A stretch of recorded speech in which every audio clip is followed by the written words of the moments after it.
Yo, puckheads.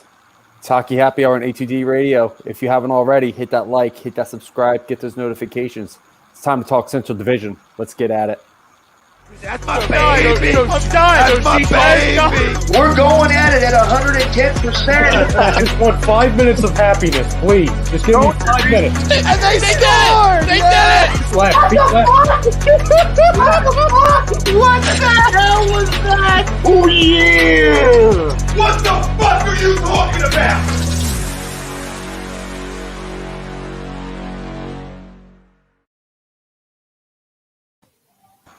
Welcome, ladies and gentlemen, to a brand new edition of the Hockey Happy Hour right here on A2DRadio.com. I am Matt Sitsuti, along with the Darkwing, Brian Daly.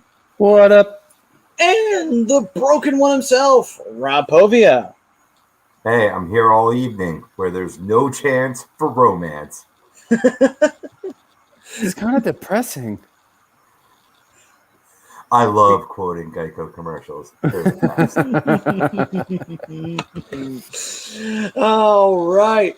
And tonight, gentlemen, we will be breaking down the Central Division, and we'll be taking a look at what teams have a shot to win that bad boy and what teams will most likely take the playoff positions there. It's a tight division, and it's going to be a hard-fought one as usual. So it'll be interesting when we break that down. We also have some big free agency stuff to talk about, and excuse me, a flyer signing as well right before training camp that will definitely excite pretty much every Flyers fan, but will definitely excite a Broken One that's on the screen right now. And tonight's show brought to you by Body Check Wellness. You can use the promo code A2D for 25% off of your order. Created by former Philadelphia Flyers and Phantoms enforcer Riley Cote. It's got a line of products of edibles, ointments, topicals, gummies using THC-free and hemp products. And they pretty much primarily utilize them for focus, clarity, balance, things that help you in life because, you know, billion freaking things happen in one day, and sometimes you just can't keep track of it all. So this is one of the ways that can absolutely help you do that. Rob can attest to it, trust me. Great supplements. Definitely keep me balanced. All right, then. And today's poll question, which is brought to you by All Campus OC, who are giving off 20% off of everything in their store, including hats, shirts, and team cornhole sets for them on all subscribers. So get subscribed on A2D Radio. And they also have everything you need for your favorite team's apparel, so you can wear your team color with pride. All Campus OC, John Coyle runs that. Great guy, does everything he can for A2D. And you know what? He's got one hell of a shop down there. So definitely check that out. Yeah, check it out before summer closes out for the year. And, you know, John does a lot for A2D. Does a rant booth on Saturdays live from his store. So definitely check that out. Definitely check them out. Absolutely. And today's poll question brought to you by All Campus OC is the Colorado Avalanche will win the Stanley Cup this year. Agree or disagree? Simple reason why I threw this one up here. We all talked about last year possibly could have been the Avalanche's year. It turned out not to be the case because they got a little bit of a nasty case of the Golden Knights, which is a gift that keeps on giving apparently in this league. And, well, unfortunately, their Stanley Cup hopes were dashed last year. Gentlemen, what do you think about this year? Do you think the Avalanche could snag themselves the cup, or do you think that they'll be disappointed once again? This is tough because, you know, they've been built for the last 3 years to be a Stanley Cup winner, and they've fallen short somehow. I'm going to go ahead and disagree to the poll. I think they're going to find some way to choke once again, and it's a shame because they have so much talent. The team is just built to win and just be just a dominant force, a dynasty, if you will, in the NHL, and they just can't figure out a way to get over the hump. I mean, once they do that, I think they'll be okay. But as of right now, they can't get over the hump. I don't think they've necessarily gotten any better. I don't think they've gotten any worse. I think they're going to pretty much maintain level ground here. And I think they get to the Western Conference Finals, but I think they get booted again. Booted. Well, I mean, this fan base over here in Philadelphia knows a little something about choking. And I see a congruency there out there in the Rocky Mountains. And I almost wanted to disagree with the poll because of that. But I really feel like Nate McKinnon put himself out there. You know what I mean? He took it deep down, not just playing for the paycheck, but showing sort of that same sentiment that 188 did back in the day here in Philadelphia. And sometimes that can be, revitalizing. It could be that final, gut punch to get over the hurdle. Like you said, Brian, they didn't get better, but they didn't get worse. They didn't have a lot. They locked down who they needed to bring back, and they got them there in squad. So I think, unlike 88 back in the day, this team's going to get off that hurdle, and they will win the Stanley Cup because things always happen the year after I predict it. All right, then. In that case, I hope you're right, Pove. But they lost. I think they lost Grubauer. They're going to rock with a couple different goaltenders. But I mean, like I said, they haven't gotten better. They haven't gotten worse. It's up to this team. It's up to this core. It's up to guys like Nathan McKinnon, Gabriel Landeskog to get over this hump. Right. It's a year after Pove predicted it. That's a tried and true formula. You can't go against that. Well, I'm gonna. And we got Moira. What's going on, Moira? Chiming in saying, had an Avalanche starter jacket when I was a kid, but disagree that they will win the Cup this year. Unless I missed something and they're flying under the radar. Time's yours. What's up, Mo? I don't know if they're necessarily enjoying a nice cold one right now. Yeah. I don't know if necessarily they're flying under the radar. I think most people would consider them to be one of the Cup contenders. It's just one of those things of, is getting rid of Grubauer a bad thing, or, is their goaltending going to hold up like you were talking about there, Brian? Or are they going to run into a team that's going to dash their dreams like they did last year? Because it did seem like they were streamlined to the Cup, and it just didn't happen. So the one thing I'll say real quick, boys, right? I don't have a lot of faith in Darcy Kemper, but I did like what I saw from Pavel Francois. And I think that if he could take that next step, that would definitely be a feather in their cap for winning that Cup. And, let's say if he gets more consistent playing time because of less competition from a goalie of the level of Grubauer, that could be, something that he could put together a nice run for the Avalanche. No, and absolutely. And he's got a great front six in front of him too. So, we know the depth on the defensive side. So we know he's going to get the support from them. And then this is an offensive powerhouse. Let's be real. There's no doubt about it. It's an offensive powerhouse. But when it comes to playoff time, they can't seem to put it all together. And I think a lot of that, and I think this is more of a cop-out for Colorado, but, the youngness of the offense, of the leadership, I think sometimes that plays a huge factor into it. We got Prism saying, let's go. What's up, Priz? Yo, Priz. We got Pete saying, yo, fam. What's going on, Pete? What's up, Pete? And we got Frank chiming in. Hey, guys, it's been forever since I've seen you. As much as I want to agree to the poll, I feel like they're going to disappoint as overwhelming favorites.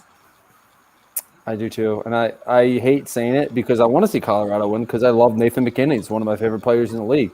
He's a human highlight reel. But there's something about the team that just can't seem to put it all together come playoff time when it really, really matters. Regular season, they're as consistent can be. But when it comes to playoff time, it all goes out the window. We got Roscoe chiming in. Arizona Coyotes will be in the postseason with their record of 42-40. Not with that team. Okay, Roscoe. I mean, they take on contracts because they can't hit the freaking floor of the salary cap. Jake Prusak saying cheers. What's up, Jake? Jake, cheers, brother. Anthony saying, hey, guys. What's up, Anthony? Haven't seen you in a minute. Yeah, it's been a while, bro. Yo, what's up, man? He knows we're on Tuesdays. Happy hour time. What we drinking? What are we drinking tonight, fam? Chime in. Very important. We get the cold ones. We get the cold ones. Chuck saying, gentlemen, what's going on, Chucks? And let's see here. Johnny, you know you're my boy too, brother. You know you're my boy too. Prism saying, disagree to the poll, not thinking with my head, but my heart. It's always the Blackhawks. They made a lot of moves. Who had a bigger, more active offseason than the Chicago Blackhawks? No one. That's the answer. No one, my friend. And the Blackhawks are, and we'll get more into this a little bit down the road here. Could they be a sleeper? Well, Prism does follow up with Blackhawks won't win the cup this year, but I hope. Of course. And I know Anaheim isn't going to make the playoffs, but I hope. That's all we got. That's all rebellions are. Oh, I screwed up the line. Never mind. Yeah. Of course, he does go on to say Natty Mac is hella nasty for Nathan McKinnon there. Yeah, Natty Mac is. Yeah. Anthony was saying, I'm always working. Oh, that's understandable. That happens, brother. Dude, I feel you. I'm 5-6 days a week, depending on the week. Dave Rush saying, Phil Kessel will be traded by the Yotes. I don't think so. I mean, where they are cap-wise, they may not trade him because of how much he's making. Yeah. And what are the Flyers' next transactions? To be honest with you, I don't know. I'm not going to even venture a guess because they keep – we thought that they were done 3 weeks ago, and then they wound up signing several extensions. So I'm not even going to take a remote stab at this. And then bringing in Derek Brassard as well, which is a low-key move that I really love for the Flyers because Derek Brassard's a really good bottom six player, and he can help on the power play. Still got great vision. Can still pass the puck. Derek Brassard is a good low-key. He's going to be a good low-key signing. And you didn't even get him for $1 million. So it's awesome. I think the Flyers are done, though, Anthony, for real. They got the extensions done that they needed to get done. Sanheim's done. Coots is done. And we'll talk about it in a few minutes here. Farabee's done. So I think they're good for now. They're all set up. And come on, Rosca. They're in rebuild mode. There is no way that they're making the playoffs. The last 4 or 5 years, Rosca, they were the lowest rated offensive team in hockey. You know what that means? That means they can't score goals. And they haven't done anything. They haven't brought in anybody to help that. It also means it can only go up from here. True. But no, Anaheim, not in that division. They will not be a playoff team. Not in the Pacific Division right now. What's up, Benny? You got to believe, Brian. What kind of fan are you? Listen, I'm hopeful, but I'm also real. I'm a realist. You got to be realistic so your heart don't get broken. I hear you. Exactly. I mean, they've broken my heart from what was it? 2008 to 2015. It is what it is. But new season, you never know what can happen. That is true. Tank for Shane Wright. I'm for it. Let's get Shane Wright. Roll it out. 1 more year. Rolled out that orange and black and gold tank, and let's roll with some Ducks logos on that sucker. Listen, I'm all for it. I'm all for it because you know what? Shane Wright is a franchise-changing player, so I'm all for it. Let's go. Tank for number 1. John saying the Flyers have to be done, and Benny's Nation saying, "What's up, fellas? What's up, Benny's?" Benny. And Benny's a member. That's what I'm talking about. When did that happen? Oh, yes, actually, good mention, good pickup there. Let me bring that up right now, actually. So that little logo you saw on the side of Benny Nations, that means he's an A2D member, which is $9.99 a month. You get some perks with it, appearances on shows. We did have Prism on here, so if you do have that logo next to your name, throw us a message. We'll get you on. And you get members-only streams, shout-outs, weekly sports picks from the Money Pop Podcast and Willie Vegas. Both sides of that know what the fuck they're talking about, so trust me, you will be making not only the $9.99 back, you'll be earning a profit just being a member. Once the season starts up, I want to start having some of you guys on the shows with us. We'll break down some stuff. So, Benny, John, all you guys, anybody that's a member, during the season, we want to have you guys on some more so we can discuss a little more face-to-face. I have a funny feeling Prism is going to be doing so much commenting, he and Miles will just jump on for talking Central Division. I mean, come aboard. Water's warm. Let's go. Yeah. And Benny's saying, let Tommy know that this is the show that got me to commit to becoming a member. Good work. Whoa, thank you. Thank you, Benny. We love it, Benny. We love it. That's high praise. That is. Hell yeah. Hell yeah. And how much do we have left for G if we intend on re-signing him? He is going to need to take a hometown discount. Yeah, I could see that happening in his next contract. But honestly, I don't know. I mean, I think Giroux may have, what do you think, like 2-3 years? Solid play? Yeah, I'd say about 2 or 3 years. He's definitely not going to be – he'll probably be floating around that because he'll be what, 36 when his contract's up? Yeah, about that. Yeah, so he's going to probably float around that $4 million range. So you could probably get him for like $4 million over the next 2 years between after that. So I mean, we'll see. Actually, he's unrestricted after this. This is the last year on his contract. Actually, Rob's right. I was thinking Voracek contract because Voracek has 2 more years. Yeah, I had to be sure, before I chimed in on that, because I did believe when I read about Couturier's extension, it was basically established that he basically got the G money, right? Wow. You see what I did there? G money. And then basically what G's going to get, if he wants to stay on and be, that retired Flyer, right? He's going to basically take Coots' former deal. You know what I mean? That team-friendly contract, right? And he's already came about. I mean, he's a family man. He's invested very well. He's been paid very, very well. He could kind of be like that. I don't mean to make a comparison to the GOAT, but he could be like that Tom Brady, where he doesn't necessarily need to get paid a lot per year anymore. You know what I mean? And it's all about lifting the cup, getting that last achievement under the belt before you ride out into the sunset.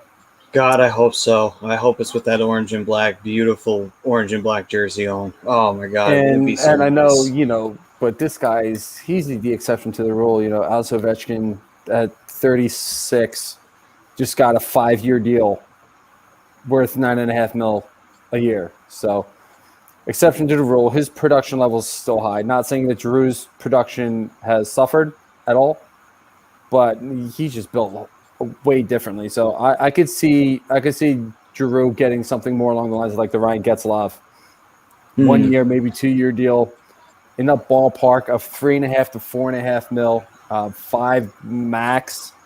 But I think that's going to be a little too out of reach, especially for a 34, 35-year-old player. So I'm all for seeing G retire as a Flyer because it's so rare anymore to see guys like Giroux, drafted by the team, comes up with the team, spends his entire career with them. You don't see that much anymore. So I would love to see it done by G because he is historically and statistically one of the best Flyers in franchise history. You say what you want about his playoff, but name me a captain outside of Bobby Clark that's won this team a Stanley Cup. Well, obviously none. Only one. Right. Only one. Right. And it could be 2 now because with Coots signed, he could easily retire a Flyer as well, being signed to 37, 38 age range. So, I mean, he's locked down long term. And then you got G that could do that too. In regard to, that sort of team-friendly deal to take that to stay on as a Flyer. A big factor is, when is that flat cap going to be raised? You know what I mean? That could technically happen sooner than later. Probably not. But if by next, off season where you have to lock them up, they might have a little more money to spend there. That's just what I'm saying. Yeah, and I think it's 2 or 3 years till it goes up. I think it's either 2023 or 2024 that the cap goes back up. Oh, is that's firmly established? I believe so. I believe it was 4. I think it was a 4-year deal from COVID. Gotcha. Yeah. Gotcha. So with Benny's John, just real asked, quick, he just said, "Am I the only one who doesn't like the team's colors?" I would love them to go back to the black jerseys. Just my opinion. Well, the black jerseys were fire. Cool. Yeah, they were awesome. Fire. But honestly, I love the team colors. I think they stand out because you have the other Philadelphia teams two teams are red, white, and blue, the Phillies and the Sixers. Sixers go a little bit more to the blue side. Phillies go more to the red side. Eagles are green and white. So to me, I feel like I wouldn't want to change them. They stand out better that way. But also on top of that, too, if there was any colors to add to the palette, I have seen people play around with the Flyers logo and putting yellow in there, and it isn't a bad combination. No, not gold. Not gold. Not like that really low tinted gold. That's not what I'm talking about. Like something like we have on our background here? Yeah. Like that. That's a little bit better. You know what I mean? Like to me, but not like more of like an outline, not necessarily where the white is, in my opinion. To me, and like maybe make it like part of the striping. It doesn't have to be like a main color. You know what I mean? It doesn't ever have to be a main color. In my opinion, that's the only time. It makes it look like fire. Yeah, I mean, it does. It'd be perfect for a team like Calgary. Well, no, obviously. But, I mean, I would rather them go back to like the 99, 2000 black jerseys. Like they were fire. Like I love those. They were cool. The only Flyers jerseys I have left are actually, I think, those two with Peter Forsberg on the back and Scotty Upshaw. Oh my God, Scotty Upshaw! There's a name. Name drop. Little Scotty Upshaw. I love Scotty. Scotty was great here. Yeah. He's up on the banner. What was I going to say? The home jerseys now, I do like. The road jerseys, not so much. Not so much. I am okay with the current home jerseys, but I'd rather them go back to black. You know what jerseys grew on me? Yeah. You know what jersey grew on me was those Winter Classic ones, the black jerseys with the red stripe on the sleeve. Those grew on me after a while. The more I saw them in them, but you know what? That's probably as close to the older jerseys as you're going to get with the black. And I thought, that's not a bad look, actually. I like those jerseys. And the Flyers actually have a pretty decent record with them, too. So you know what? That helps. That does help big time. Also, real quick, I want to send a shout-out to Chicago Tomahawk saying, what's up, boys? What's up, Chicago Tomahawk? Welcome to the show. What's up, man? Give us some time. You're in here on the perfect time. We're talking Central Division today. We are. Yes. We'll be bringing up the Blackhawks. Don't worry. Also, Prism did throw out a little comment here. I want to get to that because it does involve bringing him on. If I can find it. God damn it. Hold on a second. Yeah. He said, let me do some medicine and I'll jump on and talk There it off. is. Yeah. Well, Priz, if you're down, man, we have no problem having you on again. Johnson, the only team rocking yellow should be the Pens. And with that big yellow stripe going Strasby's back. That's funny. Oh, man. Let's see. Benny's saying, don't judge me. I have a Hatcher jersey in the old black jersey. My wife or girlfriend at the time did not know better. I mean, Hatcher. I had a Hatcher, too. I had a Hatcher on the 3D jersey. Hatcher was I fine. think I still have that. Yeah, I didn't mind. Probably in my closet. Darian Hatcher was one of the few pickups that we got that actually did something. It was Rathje that did fucking nothing. That was the one that hurt us, along with Forsberg being hurt. God, I'll be right back. That 2017. Oh, that's just you'll stay up at night just having nightmares of that team. Well, Rob, I don't need to tell you that. Yeah. But Yes, Anthony, I definitely have some PTSD from that. Yeah, I can see that. And you said that was the only year you had season tickets too, right? Oh. No, I had a couple years, but it was that was definitely one of them. Oh God, of course, right? Yep. Oh, so Anthony's saying, where is PK Subban going? Well, and PK Subban, I would say I saw rumor mills, maybe Boston, maybe Toronto. Those were two rumor mill locations that I heard for him. I don't know if that's going to happen immediately, but it might. I mean, Subban isn't exactly what he used to be. I guess it's maybe like a third defensive man. That might be where you would slot him at. I don't even know if you put him second. He's just not – it's not like he used to be. You know what I mean? Yeah, no, I got you. I mean, those would be good fits. For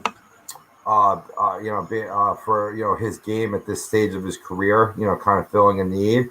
I wouldn't even, with the need on defense for the Montreal Canadiens, I wouldn't even mind a reunion back with the Habs too. That hasn't been talked about. That's just my pure speculation. Where's PK going? Oh God.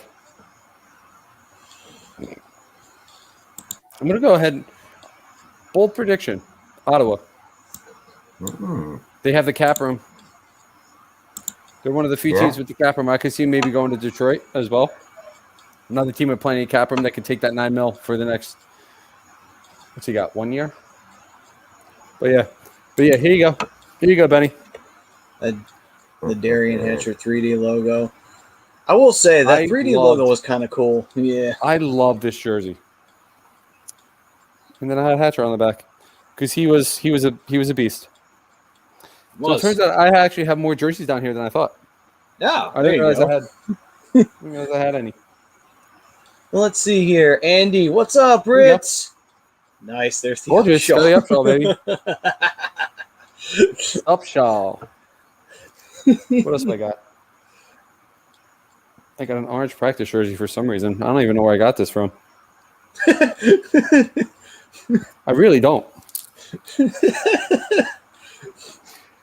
So this was actually one of my favorite jerseys, too. Oh, that was a good one. That Winter Classic one, yeah. This Winter Classic one was great. But I kind of screwed up the name on the back. Talbot. Talbot. Yeah. I screwed up the name on that one. It's all right. I made it right. I got a Drew one in that. Well, there you go. That jersey. Let's see here. Rich chiming in. What's up, Rich? He saying, what's up, Crumbs? Sending some love. My presence is missed on Saturdays. Hey, man, I miss being on A2D Velocity, too. It's tough not being there for the Super Astros and, for, insert B or C show WWE programming here. Oh, wow. Taking shots at In This Very Ring, which you can check out every Saturday night. I would. They definitely know what they're talking too. about. Yeah. You got a lot to talk about. Yeah. This Chicago Tomahawk saying I was a Lindros fan. That's understandable. Oh, you want to know what I found out? Jason Momoa is a Flyers fan, ironically enough. Apparently. He loves hockey. Yeah, he was a huge hockey fan, but apparently he grew up a Flyers fan because when he was a kid, Lindros was on the team at the time. So he's a big-time Flyers fan. So that's awesome to hear that Jason Momoa is a wearer of the orange and black. That's cool to hear. Listen, I love it. I love Jason Momoa just as is. And when I found out he was a hockey fan, I'm like, all right. Yeah, he seems like a kind of guy that you could just, chill at a bar and just drink and talk hockey with. He does seem like he's that kind of a dude. You know what I mean? Oh, I would love to just sit and have a beer with him, and just talk. There's got to be anything specific. Just talk, with Jason Momoa. That'd be so cool. What's Aquaman himself? Listen, I think the only thing I would talk about is Gal Gadot. What she really like. Is she really the sweetheart she seems? Can she be my wife? She's definitely my Wonder Woman. Yeah, no, it's just stupid shit like that. Can I meet her? You know who else is a big Flyers fan too? I can't place his name. He was on that show Bones. David Boreanaz. There you go. Yep. He's been on some some Flyer programming on Instagram with Miss Hatcher. But yeah, no, definitely a big. There's definitely a good amount. That's why I can't wait for our cup run because you know what I mean. There's definitely when we got Bones and Aquaman. How can we go wrong? Come on now. Yeah. And just real quick, I just want to give a shout out to Don Don. You can go fuck yourself for Sarah Jessica Parker comment. What's up, Don? Our brother Edwards say I want to fight. I gotta throw some love back your way. You were throwing love my way. It's a two-way street here with me.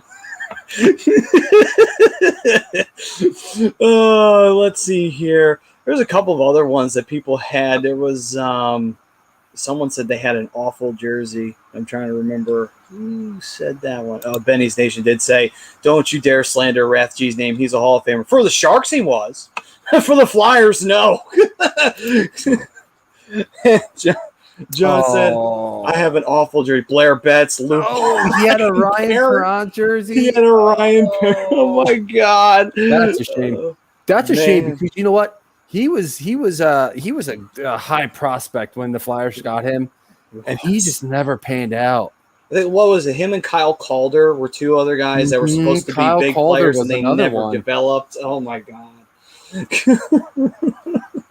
Don, D, I love you too, bud. It's all a lot of fun, man. I've had good luck with the Flyers jerseys, not other sports, but particularly with the Flyers.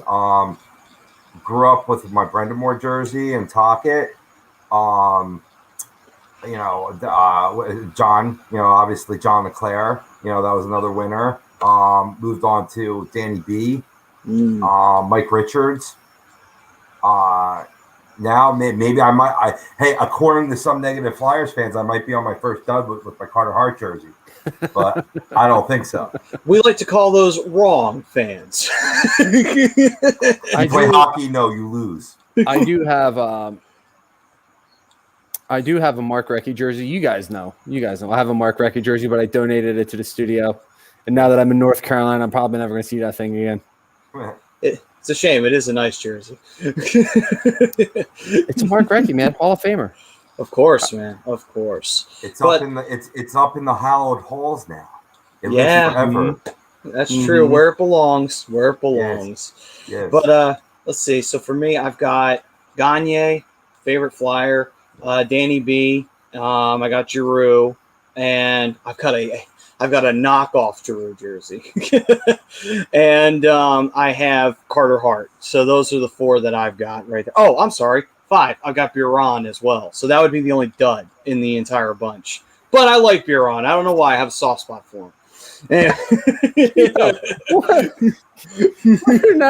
we're not even an hour into the show, and everybody, we got Prism and Don ganging up on me in the chat. Jesus Christ. That's what we're talking opted about. for the Dale on Hart jumpsuit. That's great.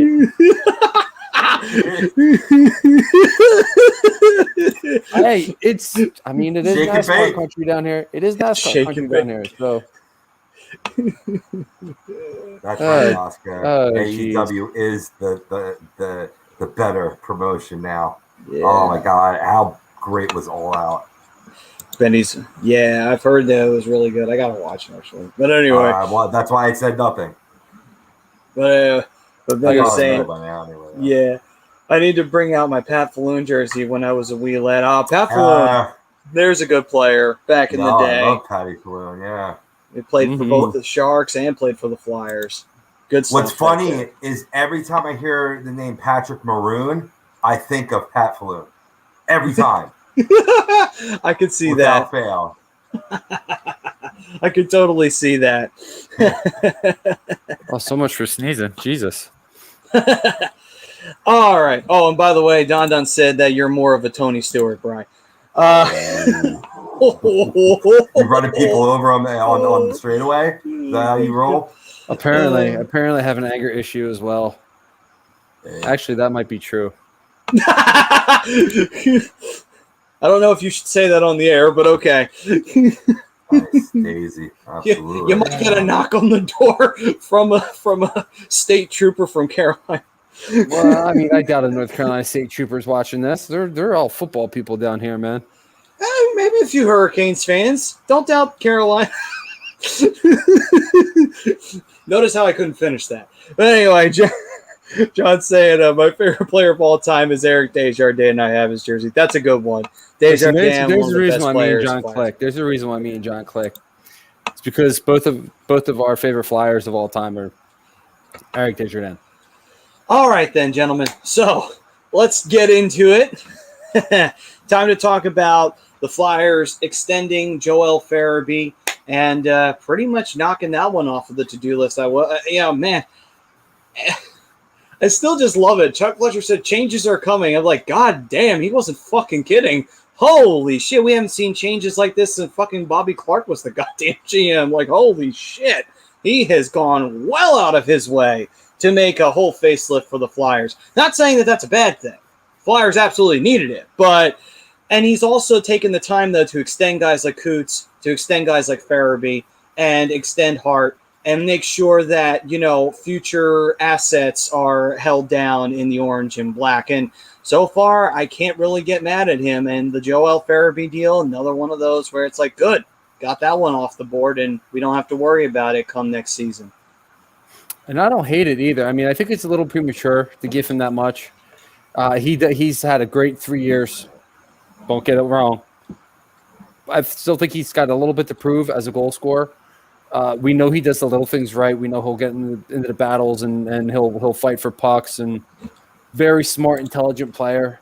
But as far as the offensive production, I still want to see a little bit more out of him before I gave him that deal. But the reason why I'm not running the Philadelphia Flyers front office right now. So, No, don't backpedal from that. You have the right view there, man. You do have the right view. It's like you have to. If you haven't seen enough and you need to do consistency, you sort of get into that Scott Kingery role, right? Where he got paid before he played at an ML game. That's like the extreme version of it. But in this case, with Farabee, see, it caught me by surprise for that very same reason. But then I look at the deal and I'm like, all right, well, it's 30 million total, 5 year, a 6 year, $5 million a year. That's not crazy money either, though.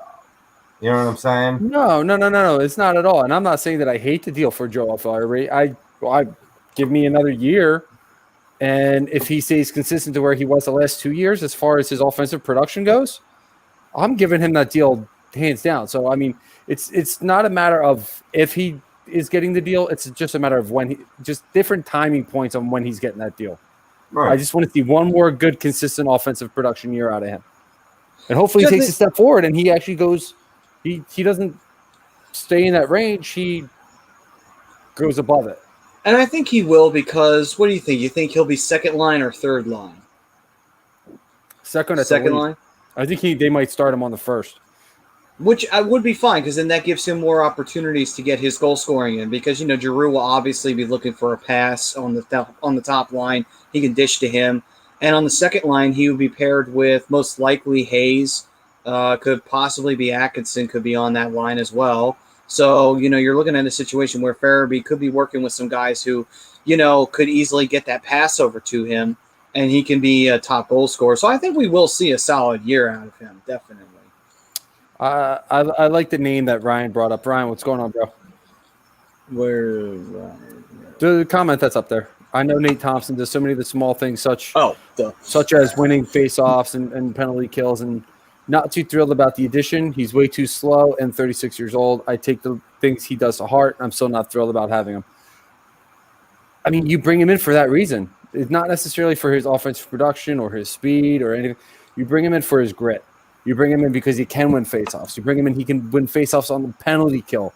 Great penalty killer in his career. Always has been. Never been that offensive guy, but he plays a physical game. He's a presence on the ice. Like I said, he does have the physical game, and for every reason that Ryan just said is a good reason to bring him back. Yeah, he's 36, but you only signed him to, what, a 1 year deal, if I remember correctly? Only in the thousands. I don't even think they cracked the millions with his deal anyway. No, it's to John's comment that just came in. It's a low risk, high reward contract. He's a low risk, high reward player. Mm-hmm. In worst case, since he's probably not over $1 million, it's probably a 2-way contract. So he'll probably be on the taxi squad. Yeah, I could see that. And Ryan does continue his comment saying, we have Brassard now too, which I love, but I would have brought in and you get a player with a lot more speed who does everything Thompson does instead of him. Flyers did bring in players with leadership roles. Everyone they brought in has that. Still, again, Thompson way too slow. Fletch made an amazing amount of changes, so I give him credit, but the Thompson move isn't a good one. I mean, I wouldn't, the Thompson move isn't going to make or break us. So, I mean, even if Thompson has an all right year, and he doesn't change anything, like Bri was saying, if he's a taxi squad guy, he's a taxi squad guy. And if Brassard wound up being the guy who winds up taking his spot, so be it. You know what I mean? It's just one of those things of, it's not necessarily the slowness that is something to worry about, because, again, his line, he's going to be, third line, fourth, maybe. It's Thompson fourth. Fourth. So it's like, the only reason why he was third last time he was there is because of depth reasons. But anyway, fourth, and fourth line is really meant for your checkers anyway. So it's not really like it's the end of the world, honestly. And again, if Brassard winds up taking his spot over him, it's like, okay, that's fine. It's not really. I wouldn't really worry about it too much. You know what I mean? I wouldn't say that's gonna kill you in the long run. Ryan is correct in this assessment. Don't get me wrong. Except, you can't take those key face-off wins for granted. He is a fabulous face-off guy. He's a good guy, good gritty guy, like you said. But the main reason why they brought him back in was the Flyers got pushed around a lot, and they needed Nasty Nate back. A guy who could pull off that taxi squad, right? Pull back to the ice, maybe from a cab. I am rein in, right? Could be. And let's say you're playing a back-to-back, and you got rough. You know what I mean? There was some belligerent checking. You know what I mean? A team taking some liberties. You can call him up and be like, kind of even up. You know what I mean? It's all about that balance. So you need guys like that protect the guy. Even though the hot NHL has changed, that part I don't think will ever change. Yeah, and Ryan is absolutely justified in his opinion of it because he's not necessarily wrong. But again, the reason why you bring him in is for the reasons that we pretty much just listed off, and the reasons that Ryan listed off as well. Face-offs, penalty kill, grit, physicality. He's a guy that's not afraid to hit a guy. He's not afraid to go after a guy either. The Flyers did get pushed around last year. They did. It's the reason why you bring back a guy like Nate Thompson, who is actually in Philadelphia, by the way. At least according to his IG, anyway. Listen, I love Nate Thompson going back to his Tampa Bay days. Yeah. Always a big Nate Thompson fan. I'm fine with it. I think it'll be – again, it's also fourth line, and it's like fourth line are meant to be checkers. They're meant to be the guys who give you the rough stuff. That's what their role is normally on those teams. I love this. I love this comment by Benny because it's so true. Because Farabee has proved more than Kingery did before Kingery got the deal. And let's see here. So true. That's why I love Benny. That's why we keep Benny on the show. And John's saying this team needed to get tougher, and I think Nate can provide that for a team that was pushed around way too easily last year, which, yeah, that's true. And Tom's saying, my guys, what's up, Tom? What's up, Tommy? And Chicago Tomahawk, for the Blackhawks fans, check out my podcast if you have a chance. Oh, well, go ahead, man. Go check that out. Throw the link up in the comments, man. We'll check it out. We like the cross promo here. Yeah, absolutely. You support us, we support you. Yeah, man. Listen, we love it when guys talk hockey. And he said, sub if you like. Yeah, listen, guys, you get a chance, go ahead, take a look at that. Chicago Tomahawk, man. And I'll definitely check that out. I love listening to different teams' podcasts, and it's just fun to get different perspectives on different things, and it's cool. I love it. No problem, man. We're here for you. But wait, hold on, time out. If we're gonna subscribe to you, you gotta subscribe to us. He might already have. Hit that subscribe, brother. Hit it. Hit that like. Get those notifications up. Absolutely. Spread the word. Everybody out there. Yeah. Hit that like. Hit that subscribe. Let's go. Yes. All right. So, gentlemen, now that with Joel Farabee officially extended and everything like that, that's all taken care of. One last thing I want to bring up for the Flyers before we transition over to some quick rundown of the free agency, and then we'll dive into the Central. He said already sub. Thanks, man. Thanks, Chicago Tomahawk. Awesome. Love it. We'll be sure to check your stuff out, brother. Ryan said, I love Brassard move. Amazing move. I hope he takes Thompson's spot. I wish we would have gotten Tyler Pitlick back, too. I did like Pitlick back in the day. Yeah. Although the day's not that long ago. Ryan, if they could have brought back Pitlick, before he went, and rather than Thompson, I would have easily taken that because you get the same role filled. Plus, didn't Pitlick have like 16, 18 goals with us?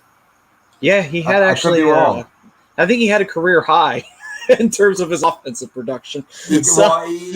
Whatever the number, he contributed well. You know what I mean? Like he was multi-dimensional, in other words, rather than like Nate's kind of one-dimensional. Oh yeah, I mean, I love Tyler Pitlick just because his roles it's very similar. He's more offensive upside than Nate Thompson for sure. But yeah, they play a very similar game for the most part. But the reason why you bring in Nate Thompson versus Tyler Pitlick's a winger.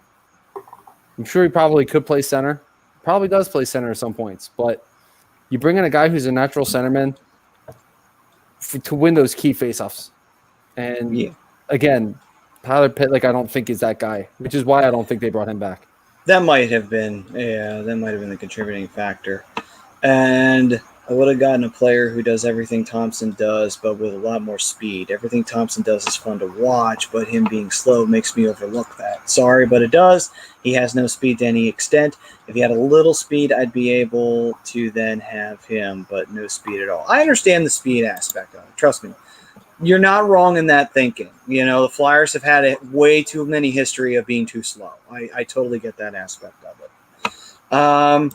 Prism saying, I am medicine the fuck out. Welcome to the party, Richter. John saying, I remember going to the playoff game against the Pens, one of many. My buddies and I painted our chest. Mine read, Crosby listens to Coldplay. Well done. I have a joke that I can't say on here. He wears jean shorts made out of macrame.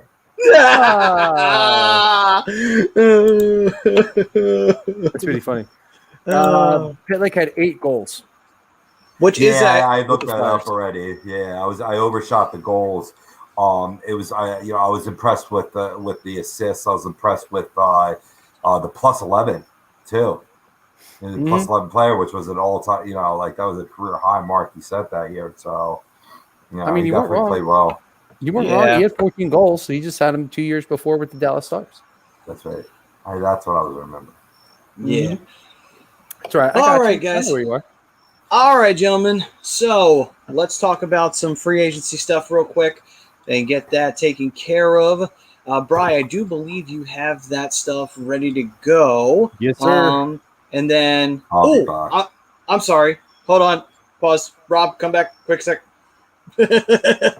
Before we jump in, the Flyers are planning on having a Hall of Fame night and putting in, I believe, 2 more players into their Hall of Fame. I believe that's coming up. Yeah.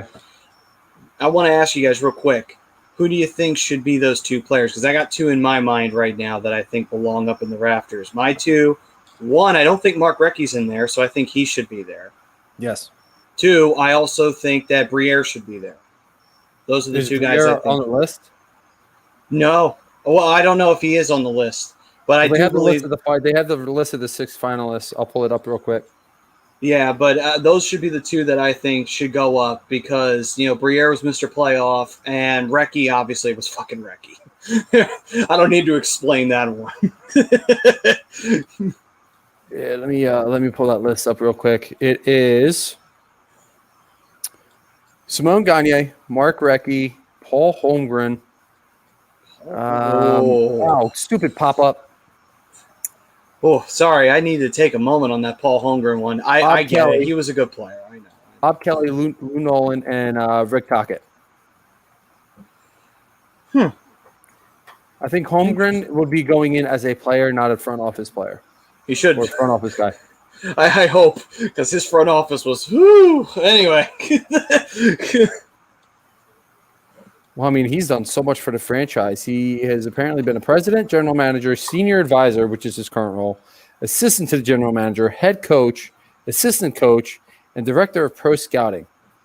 He also played 500 games in his career, 67 in the playoffs, devoted 40-plus years to the organization. So whether or not you agree with what he did as a front office player or front office personnel, you can't deny the devotion to the organization. So, and he was a good player when he played.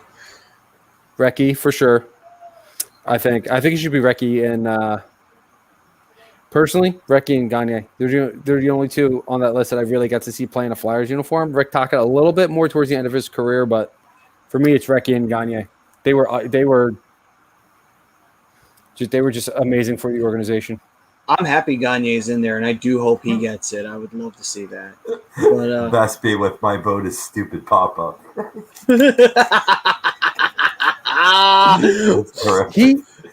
He always listens and comments in at the perfect time. Yeah, and then I swear to God. Prism also said pop-up video. Oh, Jesus. yeah. But no, that's right, Chicago, definitely. Who will it be? I think it'll be Recchi. I mean, you're talking about a long-standing Flyer, 2 long stints with this team, lots of cup runs, and certainly he's got the statistics to back it up. Who should it be? I believe I heard on that list Bob Kelly. Is that correct? Yes, you did. Bob the Hound Kelly, to this day, does so much for the Flyers organization. He goes to almost every home game, meets and greets the crowd. I mean, I get it that, a lot of guys that do that, they love that adoration. That's why they love being around the game. So they get as much as they give, but I don't think that's possible that Bob Kelly is getting as much as he's giving. And it would be a huge honor for a long-time Flyer. You know what? You're right, because you know what else? Well, you know what else he does? He does the Flyers learn to play for the kids playing hockey as well. Yes. So, yeah, I'm changing my vote. Recchi or Bob Kelly. All right, then. So there you go. He left and won a cup with Tampa Bay. Right. I'm salty on that. As much as I love Gagne, I mean, I'm right with you, Matty. Wait a minute. He didn't win a cup with Tampa Bay. He won it with L.A. With L.A. Oh, right. Well, whatever. It doesn't change my saltiness. Listen, hey, it's not his fault. It's not his fault Paul Holmgren was an idiot in the front office. He wanted him to waive his no-trade clause. What else are you supposed to do? Say no? I mean, yeah, he could have said no, but then at the same time, it's like, well, then you're just not going to get signed back. So it's like, well, then what the fuck is the point? You're not wanted. Oh, no. Anyway. Sorry, you attack Gagne, I have to get defensive now. Well, you're really attacking him. I know. Bad. I'm joking. It's not like anyway, rated or anything like that. Yeah. Anyway, let's see here. Chicago saying Briere should be in there, and he was a silent star. I agree. Benny's Nation saying Recchi and Brendamore. I believe Brendamore is already in there, but Recchi is not. So yeah. Then Ryan, he said, is Igor Zamula fun to watch or what? I believe he should have a lot more higher ceiling that he's being given credit.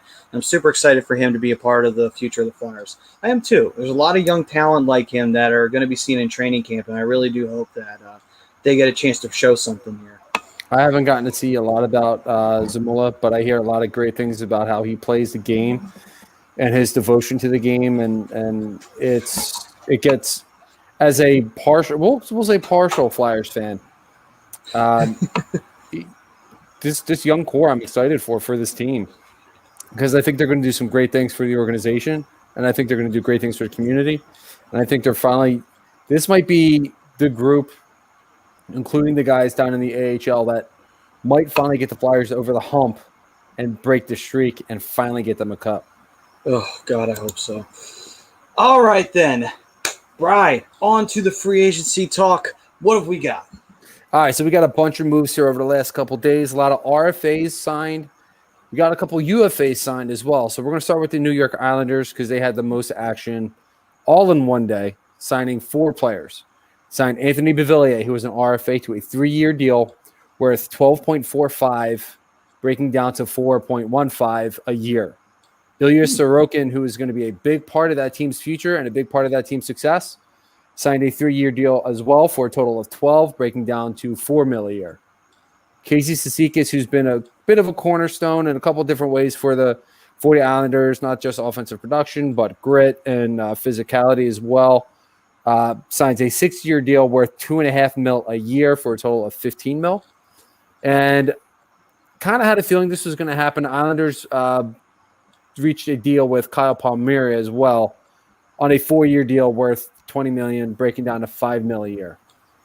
Also being signed is Riley Sheehan to the Seattle Kraken. on a 1-year deal worth $850K. One of the bigger moves in the last couple of days is Colton Parayko staying with the St. Louis Blues, signing an 8-year deal worth roughly $6.5 million a year for a total of $52 million. We got Joel Farabee, obviously we just talked about, 6 years, $30 million, making about $5 million a year. Casey Middlestat and Henry Yokiharu for the Buffalo Sabres. Both RFAs reached deals, which are exactly the same.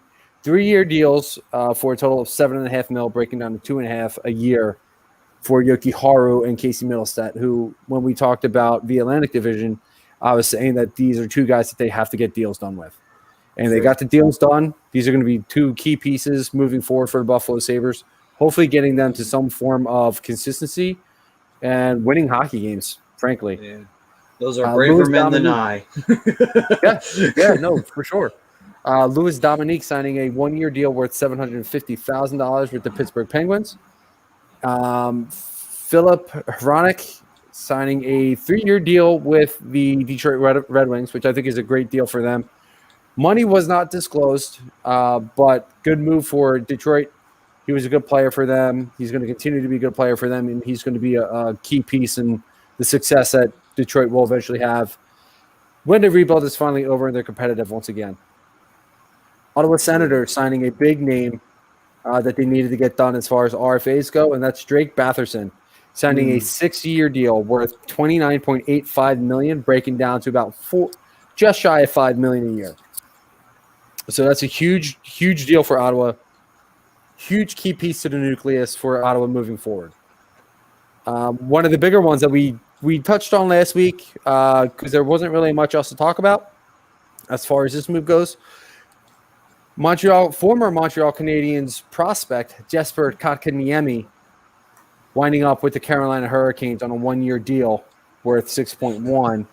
Montreal not finding that to be a worthy matching number for Kotkaniemi, so allowed him to go to Carolina. So now Carolina has the number two overall pick and the number 3 overall pick in that draft with Jesper Kotkaniemi and Andrei Svechnikov.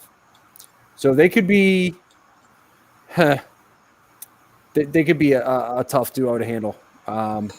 Carolina obviously doing a lot. Very, very active team this offseason. Like I said, getting Kotkaniemi is huge for them. Still 21 years old, has a ton of upside. And I think a change of scenery getting out of Montreal, I think is going to be a great thing for him. Yeah. I mean, I just love the signing bonus aspect. And I loved how, well, you got $20 as signing bonus. Yeah. And I do love how which GM was, they said, oh, this isn't about revenge. Like, bullshit. Don't even try. That was so about revenge. It's okay. It's all right. It's all right if you want to be petty. Most GMs are. That's the way it's supposed to be. Don't worry, you're all right. I mean, they went after their prized possession, Sebastian Aho. Did you expect them not to be that guy and go out and try and get somebody else?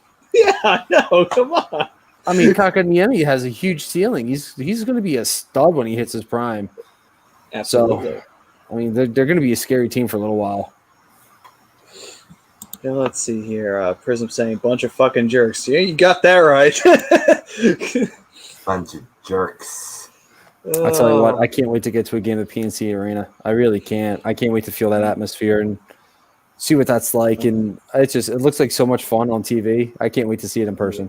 I know, man. And hopefully they win, so that way, you get to see them do a crazy celebration. Yeah. Yeah. All right, then. Okay, so that is the free agency news. And now it is time for the main event of the evening, ladies and gentlemen. And it is a Central Division attraction. Here we are. So we will start off with the newcomer to the Central Division, ladies and gentlemen. The one and the only, the very unlucky Arizona Coyotes. A team that has known nothing but misery, seem to be made to suffer. It is their lot in life. Obviously, the Arizona Coyotes moving to the Central Division does not help their case whatsoever. Do you expect anything from them this year?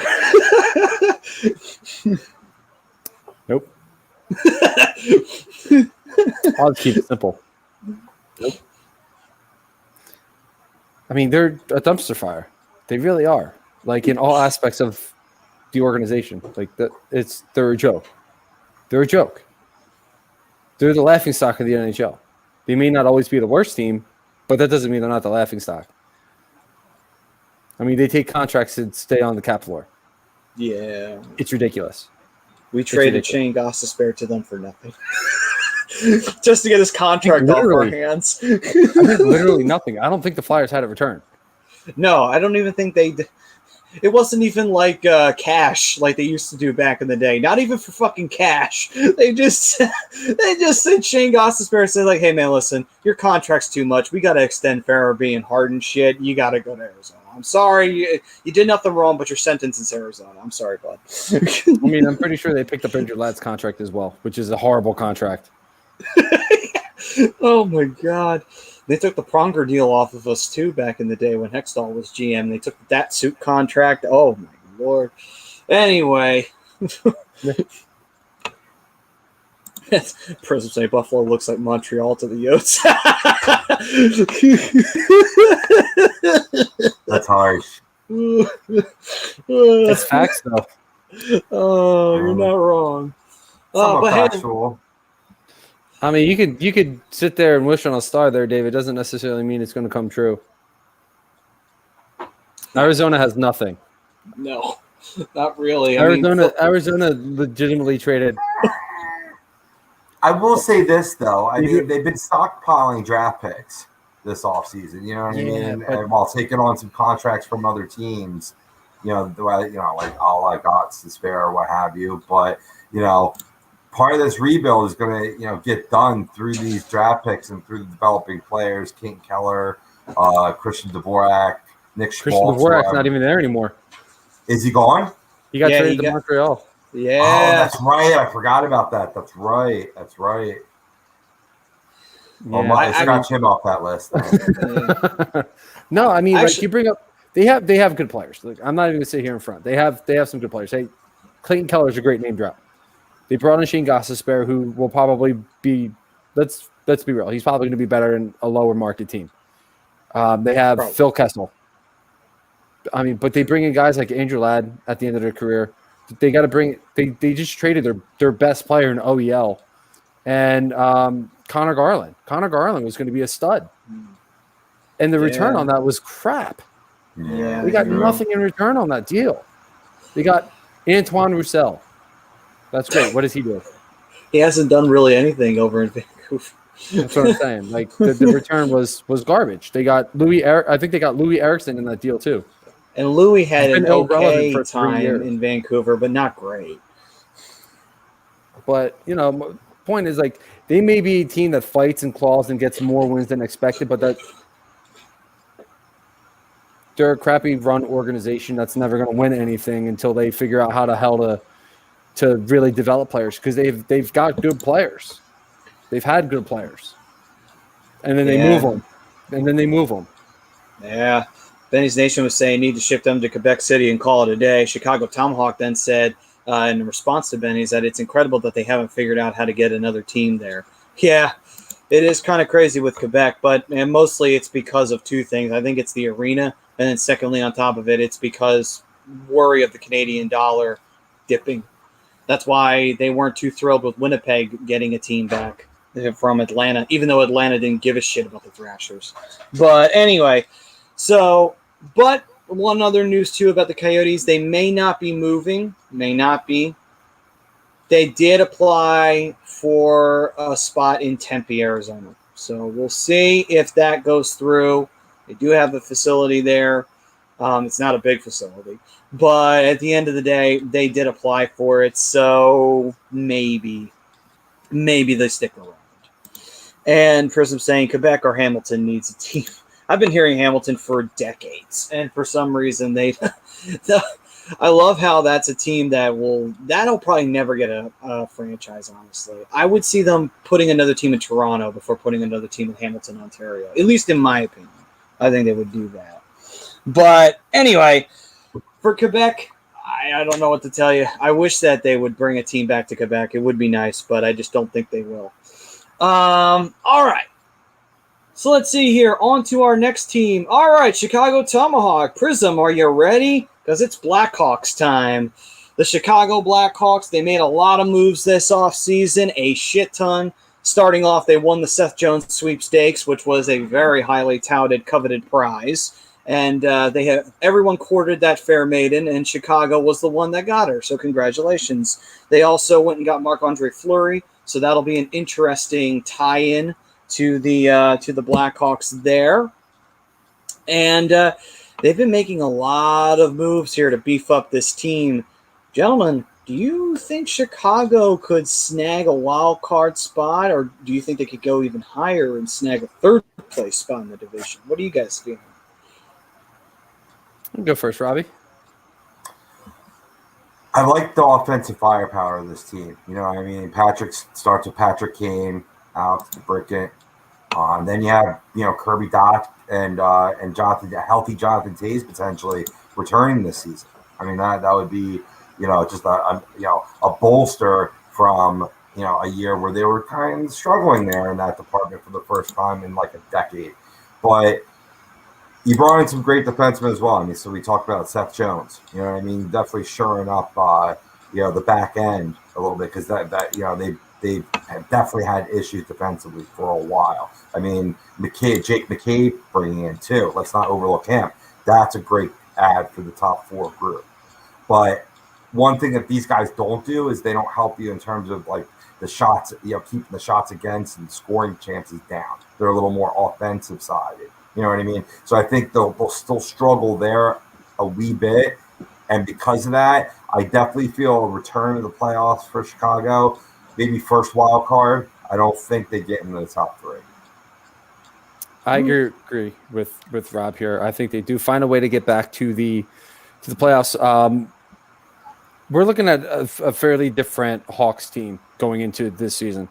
A couple names that Rob threw out there: DeBrincat, Kane, Toews, Kirby Dach, Kubliak. Good names to throw out there. The one game that we're not gonna hear, Duncan Keith. I think that's going to be a little bit of a loss to the defense, not only just because of the style that he played, and yeah, he was probably starting to go downhill a little bit, but the leadership and experience that he brought to the other end of the ice on the blue line, it's irreplaceable in my opinion. You're going to get some good experience. You're going to get some good leadership from Seth Jones, but he's not Duncan Keith. They go out and they get Tyler Johnson, so that's going to add to the offensive firepower as well.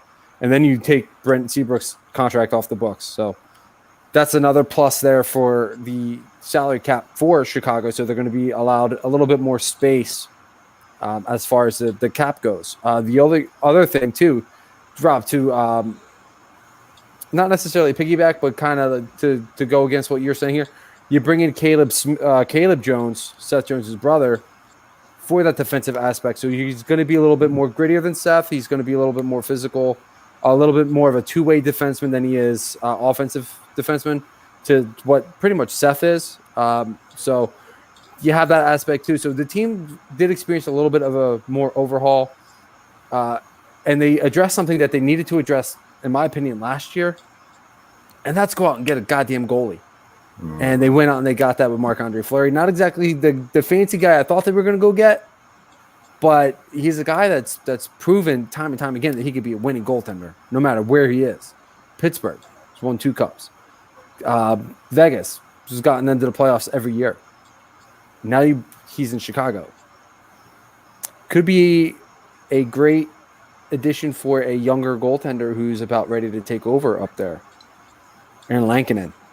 Yeah. So could be a good mentor for that. So I like where Chicago is headed. I think they are a playoff team as well. And, I think they're going to surprise a lot of people. Also, can we have a moment of silence for the golden pads that Marc-Andre Fleury had for the Golden Knights? Because those things were pretty, but unfortunately they are no more. He now has joined the Blackhawks. It kind of reminded me of when he had those bright ass yellow pads when he first showed up for the fucking Penguins. So- I did like those pads. I did. Yeah.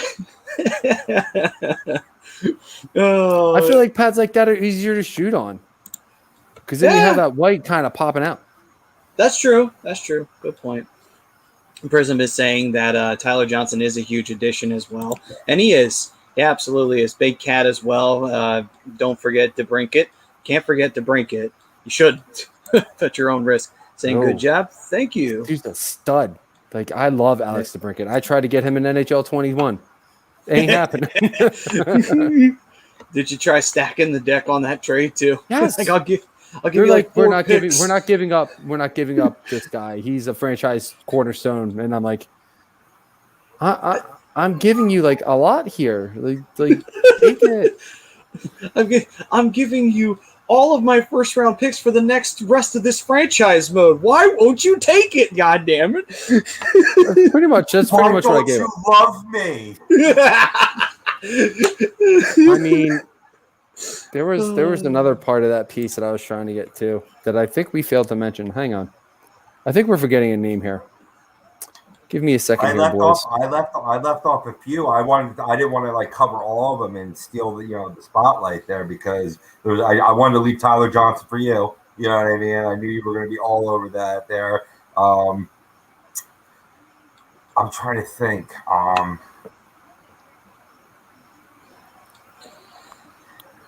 Was what's his name? Dominic Kubelayak. Was he with them last year already? So Alex Nylander was the other guy I'm thinking of. Alex Nylander. But Kubiak was already with them. Mm-hmm. Yeah, and Dylan Strome. Yep. And Dylan Strome. We forgot about Dylan Strome. Dude, this team's loaded. Yeah, this is a good team. They really are. Fuckers. Calvin DeHaan. Jake McCabe. Like that, there's your leadership there. There's your replacement for Doug McKeith, Jake McCabe. How the hell did we forget that? Prism saying I traded for DeBrink. It cost me quite a bit. I can't even get him. Strome does suck. You're right. Yeah, Strome sucks. They should have kept Nick Schmaltz. We just talked about him with Arizona. I honestly, I don't know why that was a head scratcher. I think that was a name. They're like, oh, we can get a Strome boy, but they got the wrong Strome.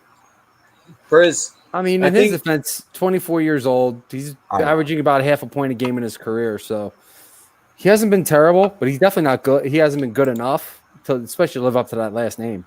Well, Chicago Tomahawk saying that's why we can't trade him. And Prism saying, I thought I was supposed to call in. Like, well, you see, what had happened was you said you took too much medicine. Yeah. What Bryce said. You want the link? I didn't know that was a for sure thing, man. I'll send you the link right now. You can chime in with your thoughts on the Blackhawks. Yeah, man. If you want to hop on and give your quick opinion on the Blackhawks, brother, feel free to do so, man. And he's saying, I've been saying forever I want to trade Strome. That is true.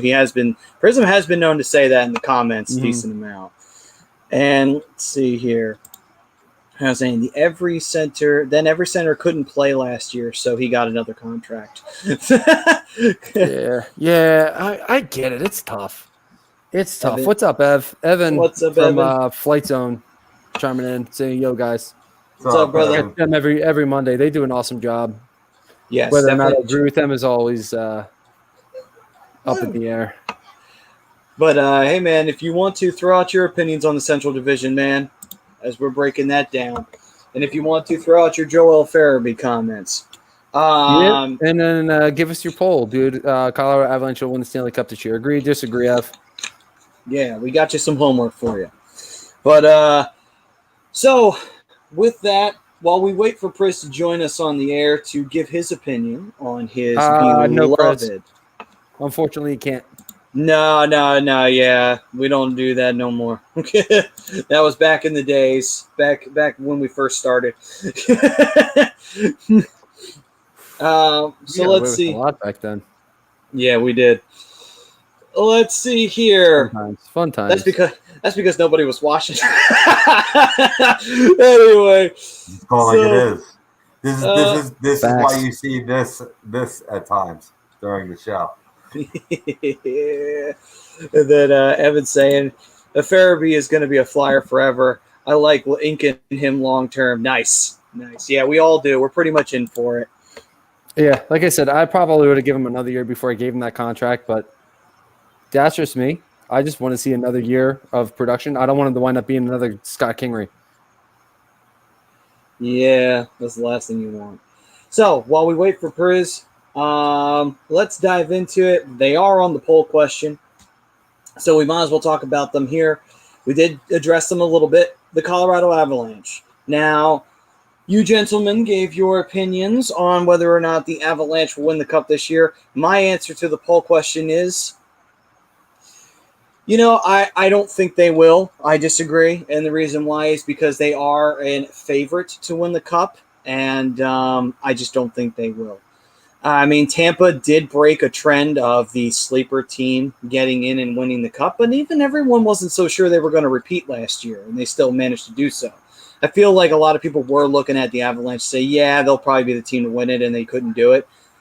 Like you were saying, Rob, I think it goes into the same idea. Like, if you're not overly picked, then good chances are you have a shot. If you are overly picked, no. You're not winning the Cup. It's just as simple as that. Now, if they win the President's Trophy, by the way, they're fucked.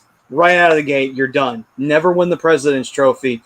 They did last year, and it killed them. President's Trophy. It is the death sentence. Don't win the President's Trophy, damn it. Chicago Tomahawk saying, I don't think they'll win. They will either. And he also said, Evan said the Avs will be close. Favorites usually never win, but I can see them losing in the conference finals. That's a good, yeah, I could see that happening. And then he says they will be tough as hell, but they won't win. So Chicago Tomahawks on the disagree side as well. So, yeah. It's like Evan was listening to the whole show because as I said the same thing. I think they get to the conference finals, but I think they fall short like they have the last few years. They've been getting to at least the second round, which is great. And like I said, they've done a lot of damage in the regular season. It's just getting to the playoffs and just getting over the hump. They just can't get it. Now, do you guys think that there's someone who can challenge them for the division, or do you think they have this division pretty much locked down for themselves?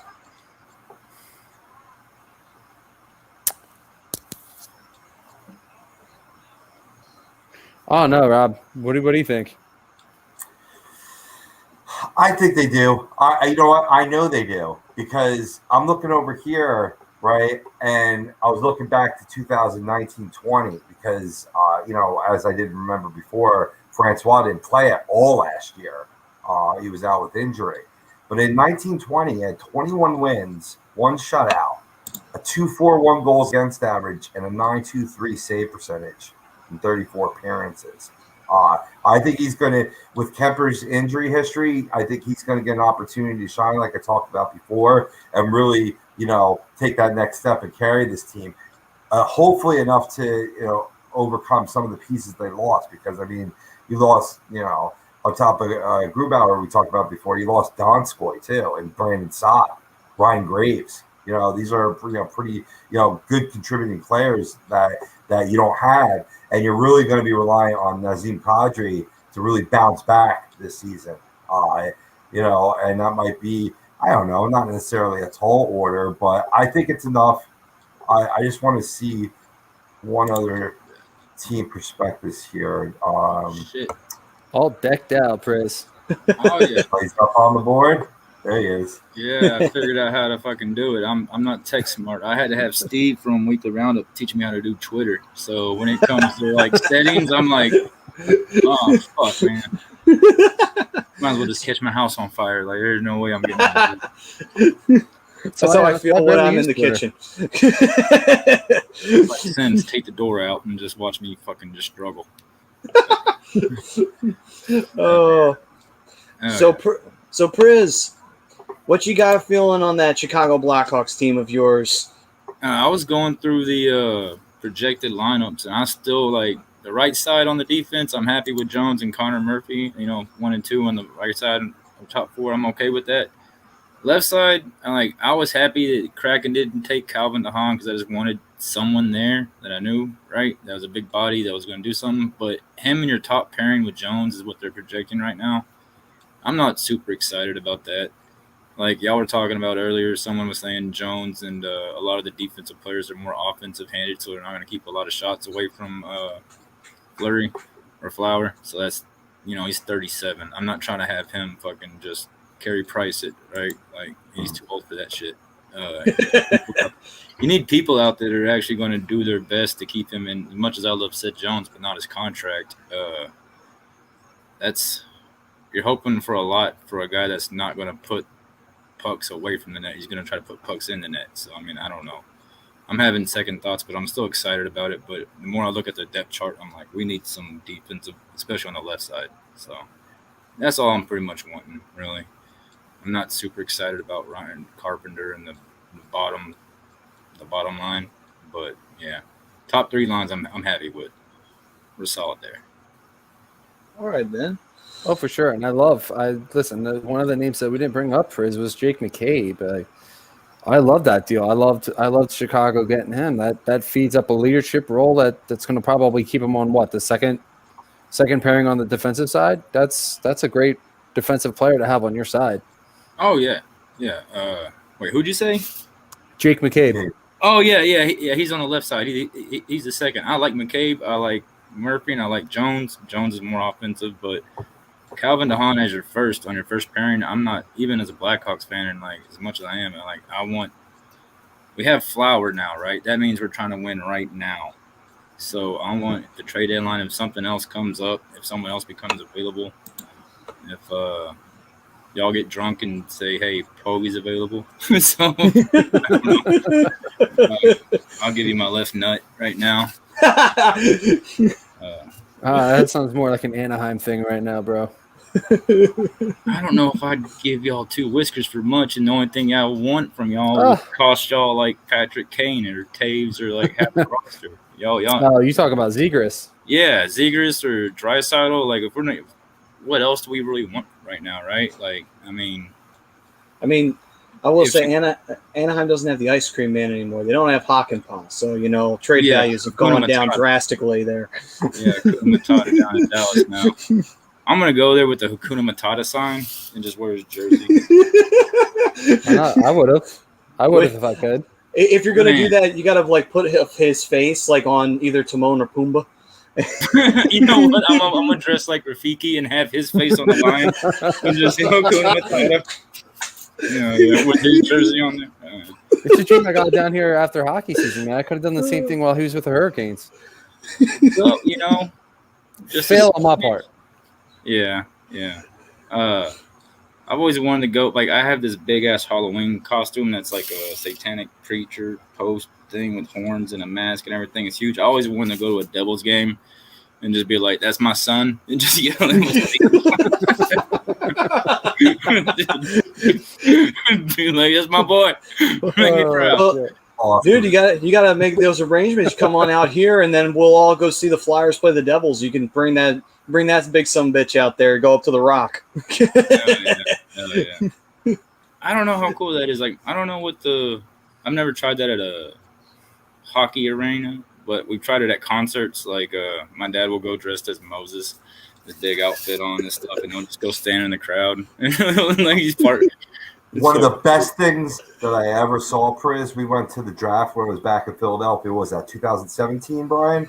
Yeah, it was it was around the Super Bowl time. Yeah. So we go there and we walk in from head to toe robed, Philly Jesus. If you go back, you'll see videos that we did with him in terms of his predictions for picks, and they were like, Eagles going to take in the first round? And he was like, me, Jesus.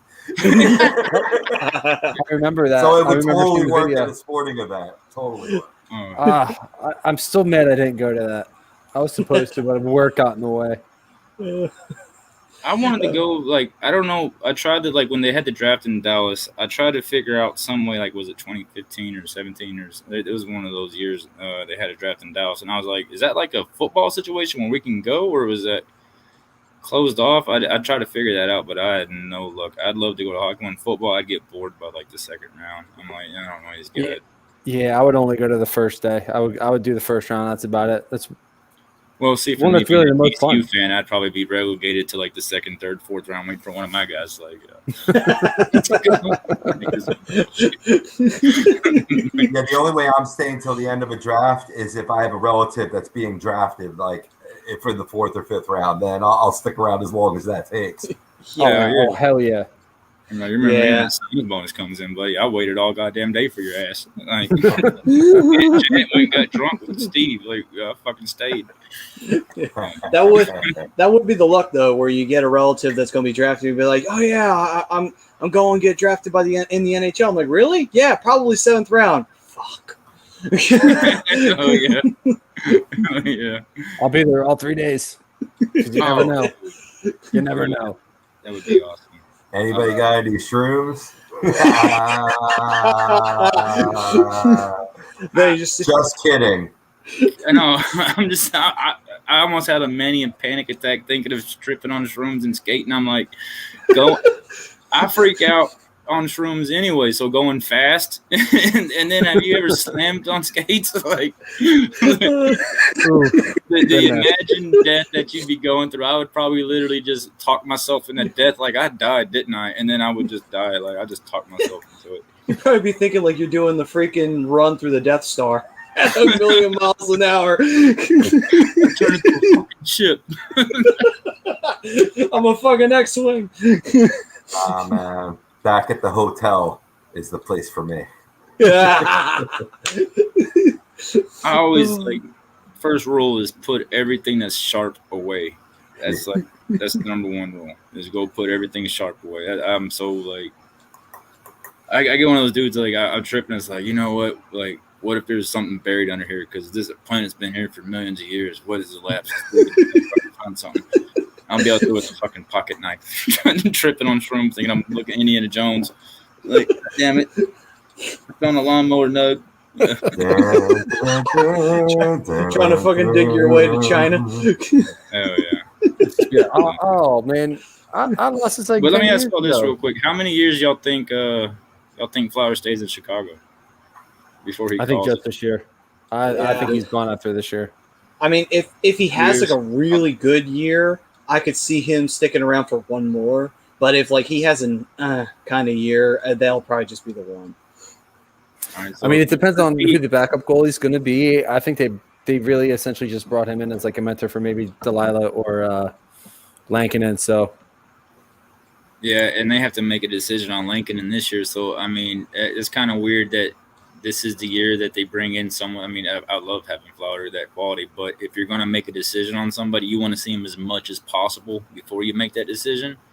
And if I have a guy getting like 30 starts and plus last year in that like weird season, like that's not really a good barrier for me to give you X amount of money, which sucks. But that's the reason I think we lost Suter. It was like, all right, Pius, I mean, you were really good, but we've seen you 1 year, you're 25, 26 years old, whatever it is. And you getting 3.25 in this salary cap? I don't think so, which still hurts me because you fucking went to the Red Wings. So, yeah, I don't know. I don't know. I love how you still hate them, even though they're in the Eastern Conference now. It's a bitter rival. The Expos haven't been around and they've never played. I mean, I can't root for a team in Washington just because it's just principles. Like, fuck that whole situation. Like they never had to really play the Yankees, but it's the fact that they always bought teams, and it's like even though Blackhawks back then, even I always remember like it's like a bitter taste in my mouth when I see them. It's like, oh, fucking Hasek finally got a ring with you guys. Yeah. God damn it. Yeah, true. I will say this though. I am jealous, and I'm definitely gonna have to get ESPN Plus to check out the Chicago Blackhawks pre and post game. Colby Cohen's actually going to be an analyst for the Blackhawks this year, so. Oh, that's nice. Hey, congratulations to him though for landing that gig. So congrats to you. Yeah, I'm excited for him. So Roscoe wanted to throw this out to you, Priz. Said, tell Chris Pronger I knew my Ducks will win the 2006-2007 Stanley Cup. You tell Chris Pronger he still owes me $17. No, I don't know that dude. I don't want him coming to my house checking me. You wouldn't even have to. He just lift you up. He'll throw you into the boards. He said, Yeah, I mean, Taves will have a great start too. I love what Chicago's doing. I'll be honest. I think they're in really good shape. I would I think honestly. at this point you just needed to kind of put veterans in specific places, and I think they've done a good job of doing that this offseason. Yeah. I was gonna say, what was his name? Felangelo or Denault, like one of those. As like, I wish we would have got Denault. Really. Hmm. Oh yeah, no, yeah. Oh, okay, yeah. Philip Deneau Yeah. would have been a great addition. So would have Nick Foligno. Yeah, Nick, either one of those just to add that extra like defensive thing because like the offense isn't a problem, and if we're not going to get the defensive like performance out of the blue lines, at least we'll get something up front. Like one thing, what really kind of my strongest Dallas ties was when Carbonneau showed up. So when you had Carbonneau and Lettinen, and you had like a total. If you look at how many Selkies those two have between them in top 10 finishes, if you like defensive hockey, those motherfuckers shut people down. And you have Paul back there, and then you had Hatcher at time, like until he went to fucking Detroit, and then Philadelphia, which was all right. But I mean, defensive hockey has always been my thing. So Taves is always like he's my favorite player ever right now, current player. So I'm just looking for more defensive players. But I got to jump off. I got to go take a shower. I put this shit on just to represent the Blackhawks. I ain't got. I'd have done the same thing. I'd have done the same thing with Anaheim. Jake's giving you a shout out though, Chris. Who? Jake Frio. What's up, Jake? You know Jake from Rake Farm? What up, Jake? Mm-hmm. But all right, man. Yep, I'm gonna shower. I'm balls naked down here. I had a jersey on just to represent, and I'm stoned as fuck. So, And luckily, he's in comfort due to Manscaped. You know what? I ain't got no junk funk. Ain't got no junk funk. There we go. If the shower don't clean it, the girl's tongue does. So I mean, hey, There we have it. I gotta go. All right, on that note, Pris, you take care, brother. We'll see you next time. All right, Chris. Peace, man. That was Pris. And so 20% off free with shipping with A2D at Manscaped. Unlock your confidence. We know Pris did. And always use the right tools for the job. The moment we met him, he didn't need his confidence unlocked. Then he just had it. It oozes out of him. Yeah, get rid of that fucking junk funk, guys. Also, there's a couple of gifts that Manscaped is throwing out there. They got a shavings bag, and they also have a they also have boxers available as well. Oh God, Jake. Oh God, you're not. I need a shower after that. You're not the only one. Oh, and Chicago Tomahawk's like pissing his pants laughing. Benny's just going nice. I think Prism won the comment award. He's the comment champion. I don't know if he was the running one, but he is right now. But Chicago Tomahawk also did say earlier he had defensive pairings up. He had Jones, McCabe, Stillman and Murphy, DeHaan and Kalinuk. And he also said, I'll keep you guys up to date, and I'll save you the $9.99 for ESPN Plus. Well, that would be very nice. Yeah. Of course, he did have a laughing emoji after that, so I don't know if that's an immediate reaction to no. But also Philip Deneau on that one. And, so that was Pris. And surely Honestly, I love the idea since Pris brought it up of Philip Deneau in Chicago. I thought he would have been a great fit. Yeah. But he went to LA instead. Yeah, okay, no charge. All right then, cool. And Benny's saying, why are companies not getting Pris to run their marketing department? That's a very good question. Yeah, that's a very good question, Benny's. You know what? We need to let Pris know about that. Chicago said LA. Yeah. As a Ducks fan, I hate that move. But as a hockey fan, I love that move for LA. But it is what it is. But all right, so we go from the Blackhawks. We were on the Avalanche. Rob, you were saying something. Hopefully you remember. No, you're just like, fuck it, move on. not even a Slayer. I mean, I ultimately I was talking about their losses versus their additions, and they just need a bounce back from Kadri. I'm gonna affirm my a couple picks here though, because I finally got that one profile that I was looking up. Right, I think Colorado wins this division easily, and I'm going to change my stance on Chicago. I do think they'll make a top 3. All right, then. All right. And Chicago Tomahawk. Have a great night. We'll definitely keep an eye out for your podcast. Rachel Blaze in the house. Hey, what's up, Rach? Hopefully everything's going well. And Chicago Tomahawk, you have a good night, brother. And thank you. We will definitely try to have a great show. I think Prism made sure we had a great show on that one. Oh, we love you too. We love you too, Rach. Thank you. Big fan of the show. They do good work there, man. It's such comfortable couch talk. You know what I mean? What the show they put on? It reminds me of and I mean this in all the good ways, where we started on the cat. You know what I mean? The couch talk, the studio. Oh, yeah. You know what I mean? It's it's comfy, nice. It's great, it's entertaining, and I always tend to jump in at the worst possible times. And by that I mean it's some sort of awkward comment that I hear first thing, and I'm like, wait, what? That I don't hear the complete context out of, and they need I to get make misconstrued, and then I get scared. And so there's an actual running gag going on the show of the awkwardness that Brian walks into. Seriously, I think they see my name pop up and they're like, oh, Brian's on. Somebody say something weird. No, but they usually had some really great guests as well. They have some great. They're very much. They do a lot of MMA stuff, and it's tough for me to follow because I don't follow any of that.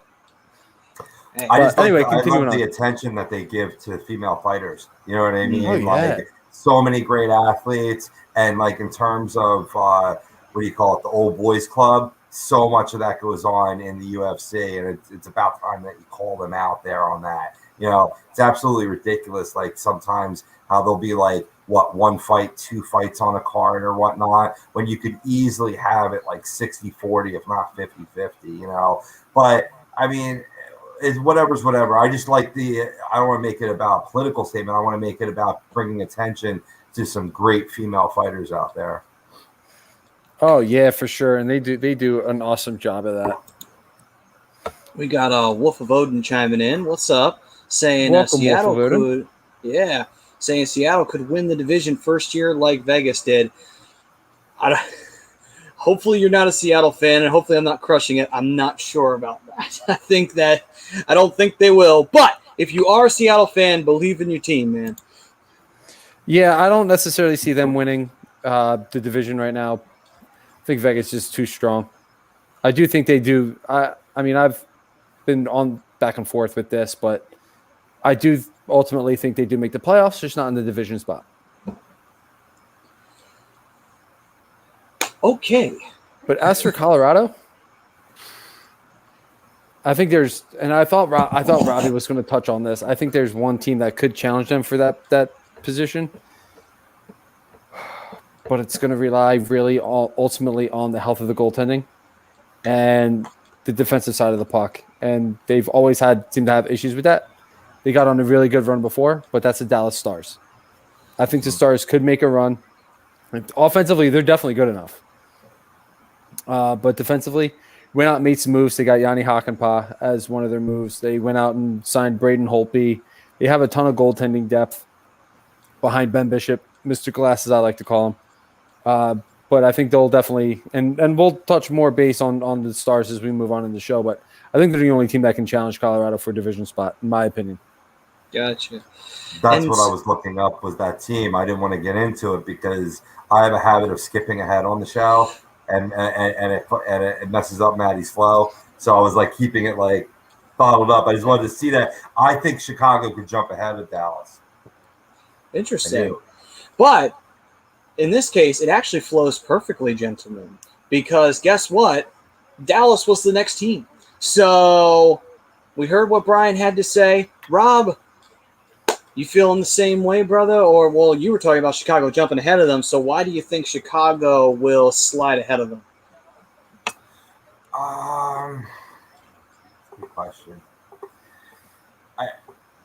A lot of it is just I don't like the key departures, so to speak. I mean, and too many spoons in between the net. That's a big thing too. To Brian's point that he was just speaking out before. For me, I think they took like a big step back last year. Don't you boys think so? I think, yeah, with them missing the playoffs, they should have been in there. There's no reason why Nashville got in there. Nashville got lucky. Let's call it what it is. Dallas fucked themselves out of a playoff spot, and a lot of that was due to the fact that the team was very, very leaky and just had really bad streaks of either not scoring or not playing good defense, and goaltending became a slight problem for them.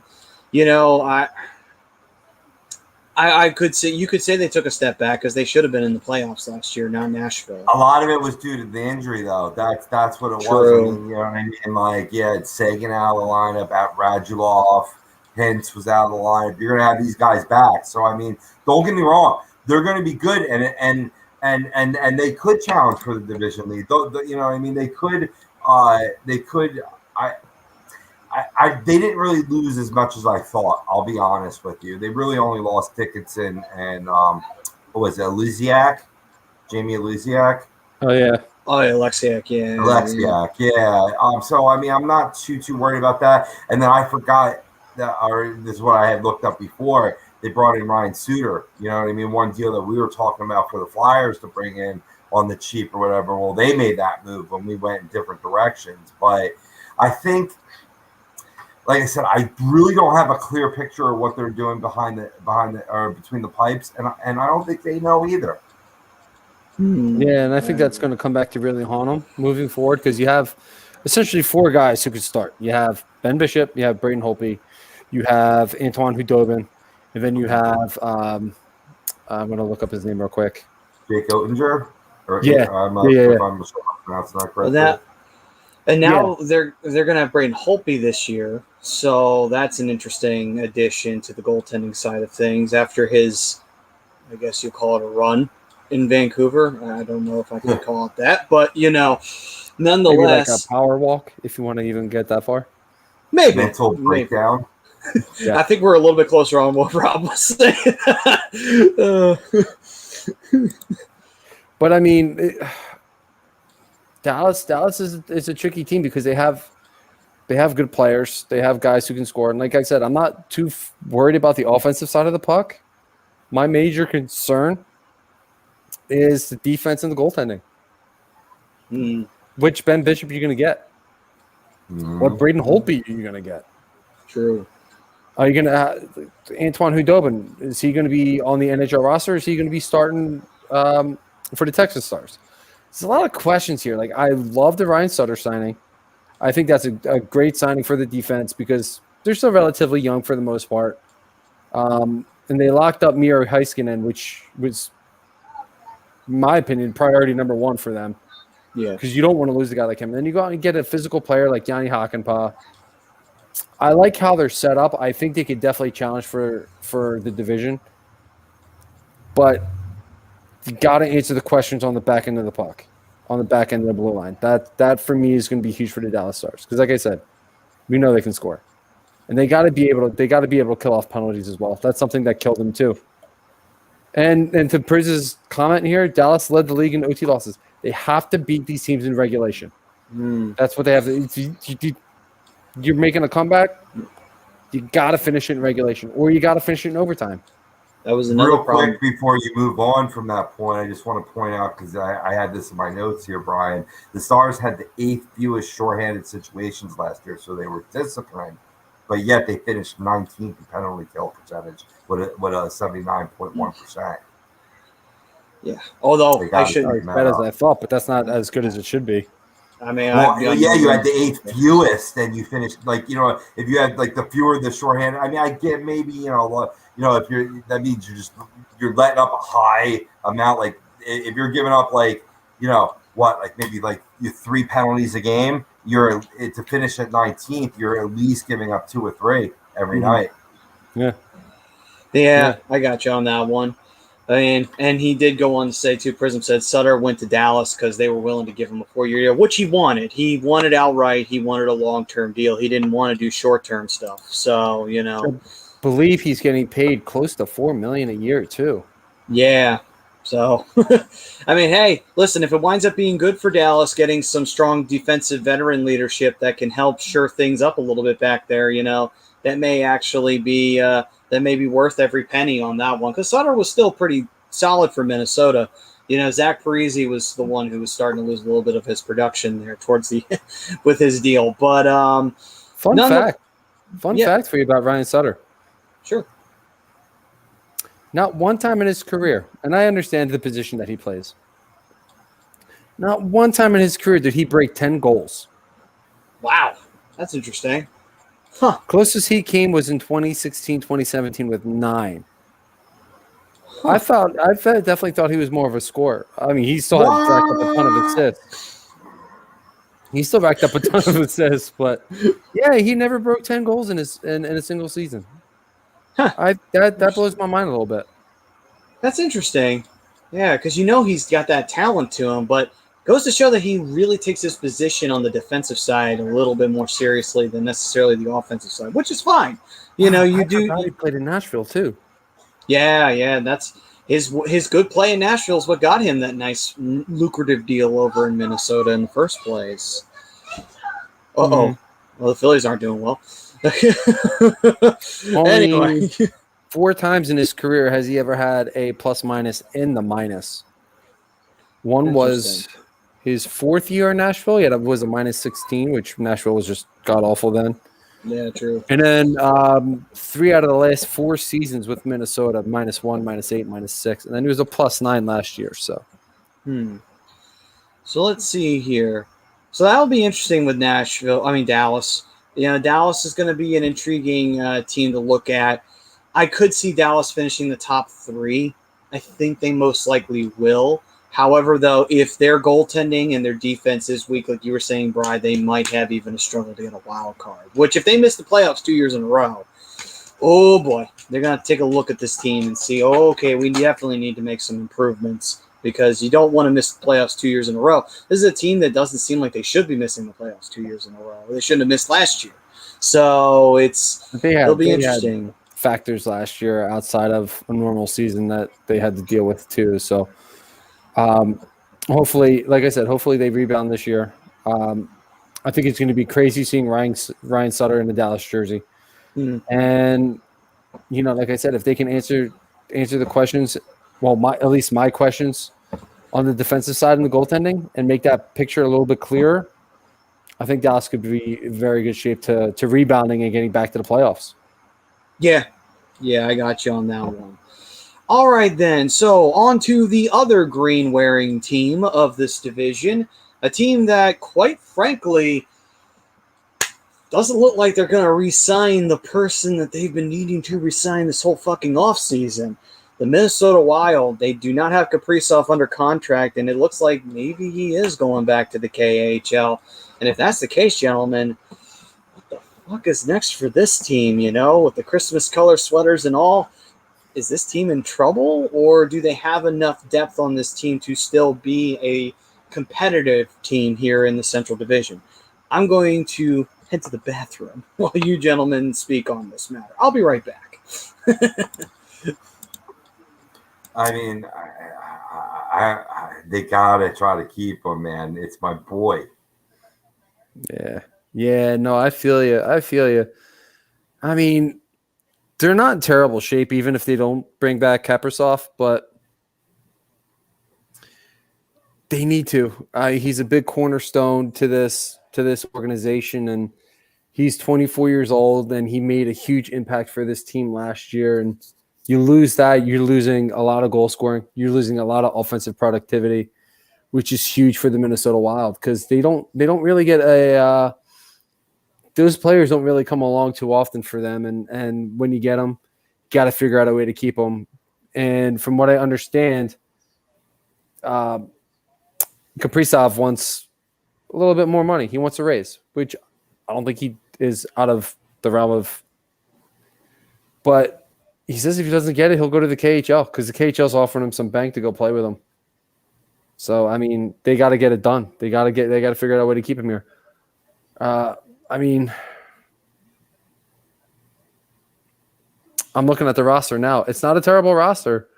They're all right on the back end. They got Jordy Ben, Jonas Brodin, still Matt Dumba, Alex Goligoski, Dmitry Kulikov, John Merrill, who came over as a free agent, and Spurgeon. It's a good back end.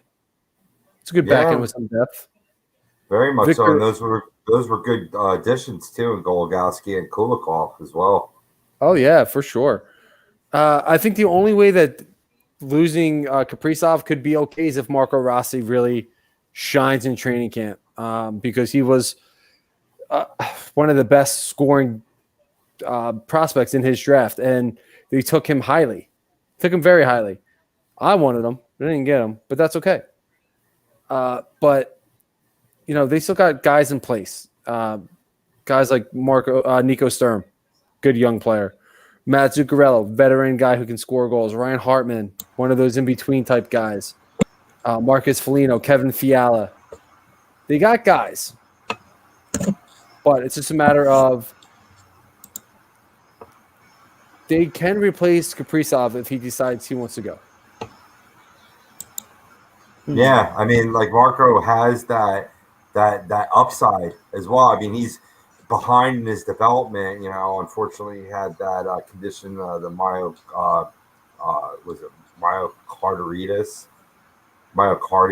Like it was a myocardial. Like it was almost what it was the same thing that Eduardo Rodriguez had from COVID complications for a pitcher for the Boston Red Sox. But he's back to full health from that condition. You know, and you know, he may see that development in the minors this season if you are able to keep Kaprizov. But, you know, clearing that space, you know, he could jump into the NHL and possibly slot in as a top 6 forward. Yeah, and he's definitely that type of player that he can do that. Like I said, he was one of the highest, best pure scorers in the draft, and I think he put up like 130 points in his final season before getting drafted. So yeah. we know he can play, but it's just a matter of if he's ready. If he's not ready, got to figure out a way to get Kaprizov under contract. Yeah, got to get it done. We lost Rob there. It's all right. He'll be back. Greg saying, "What up, fellas? Sorry I'm late." He also goes on to say, "Potty break for me. Hopefully I muted the mic." Yes, I did. Don't worry. I can't. I'm not going to take the whole thing in. I wasn't going to take my laptop in. Actually, if I did, my battery doesn't charge well, so it would have died immediately. So no, I wasn't going to do that. Keep telling you, it's time to upgrade. Time to upgrade, Maddie. I know. I got to get a new laptop. Listen, I got school payments. I can't freaking just go out and buy a new laptop. That shit's expensive. That's it. You'll be all right. Go to Rent-A-Center. Why not? They got some good stuff there. Yeah, my friend did get a PS4 there, although he didn't keep it. I don't know. Anyway, Greg. You can give it back. Greg saying, disagree to the poll. They'll find a way to choke as they always do, referencing to the Colorado Avalanche. Benny's Nation saying, if that wasn't perfect timing, Minnesota is pissing it all away. And Prism goes on to say, I'm expecting a 5-year deal near 10 mil. Maybe it gets 4 years because Kyrell wants a short-term deal. Maybe. I mean, I could see if he wants that short-term deal, a 4-year deal. It might be the money that could be holding it back, but still, it's definitely the money. He wants more than what they want to offer. KHL's offering him more. There we go. Rob's back. Camera difficulties. That's all right. I had bladder difficulties, so it's okay. Anyway, so I feel like I'm the only one that's good over here. I'm just playing. Brian moves and he gets his shit together. That's what it was. It was Jersey that was doing it to him. That's a good possibility. I love it, too, because Brian even sent a text, everything good, in the group text.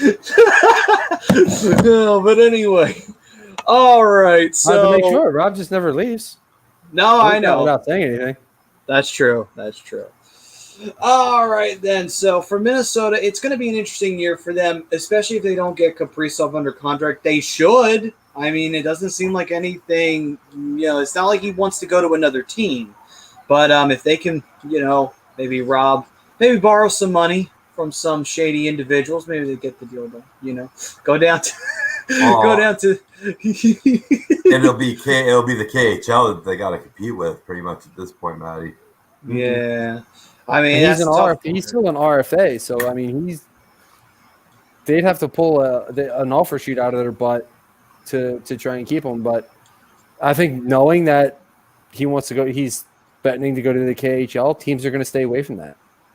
So, and that, I feel like that includes Minnesota, because otherwise, I've heard nothing from anybody, any articles, nothing about Minnesota and Kaprizov and their contract. So I'm assuming nothing is going on, and whatever it is, it's bad.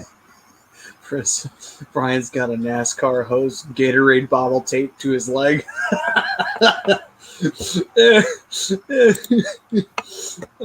Yeah, so what? That's why we can't see beneath, like, here at the chest level. There's not really much to see.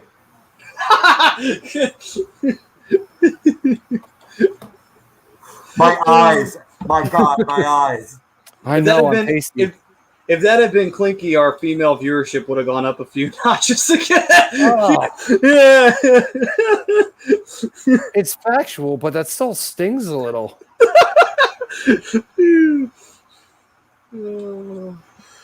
Anyway. Hurtful sometimes. If it makes you feel any better, you get to rip on us when the Flyers don't win another cup. Anyway, so what am I going to have to rip on you about? I'm going to be one of the last place teams again. All right, then. So moving on from Minnesota, Prism apparently is rolling over. Yes, he should. So on to our next team on the list. This is a team that I think is kind of in retool mode, which makes sense. They have some talent there, but it looks like they're pretty much planning on saying, all right, time to change this team around and change gears here. And I totally get why they're doing it. That's Nashville. The Predators, though, did surprisingly make the playoffs last year.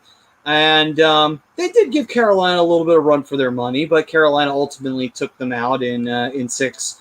So what do you think? You expect Nashville to kind of just ride the wave and just kind of see what they got, or do you expect them to try to take a wild card spot here? What are you thinking? I think it's a tool job. That's what I think. I think they're starting it. I mean, it all starts with the trade of Ryan Ellis, and you bring in some younger people as a part of that deal, and I kind of don't blame them. Pecorine retires, so UC Saros is going to get the call and be the number one guy. And they had their run. They're not as good as they used to be, and they still have some good. It's like you said, Matty. They got talent.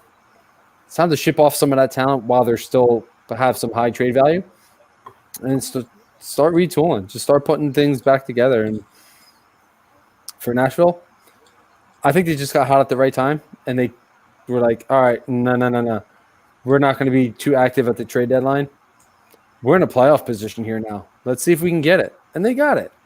And, the addition of Cody Glass and what did the Flyers give them? Why am I blanking? We gave Lindblom. No, God forbid that. I know Patrick was Patrick and somebody else. Yeah, and then they flipped Patrick to Vegas. What is his fucking name? God damn it! Myers. There we go. Philip Myers. Yeah. God damn it. Myers.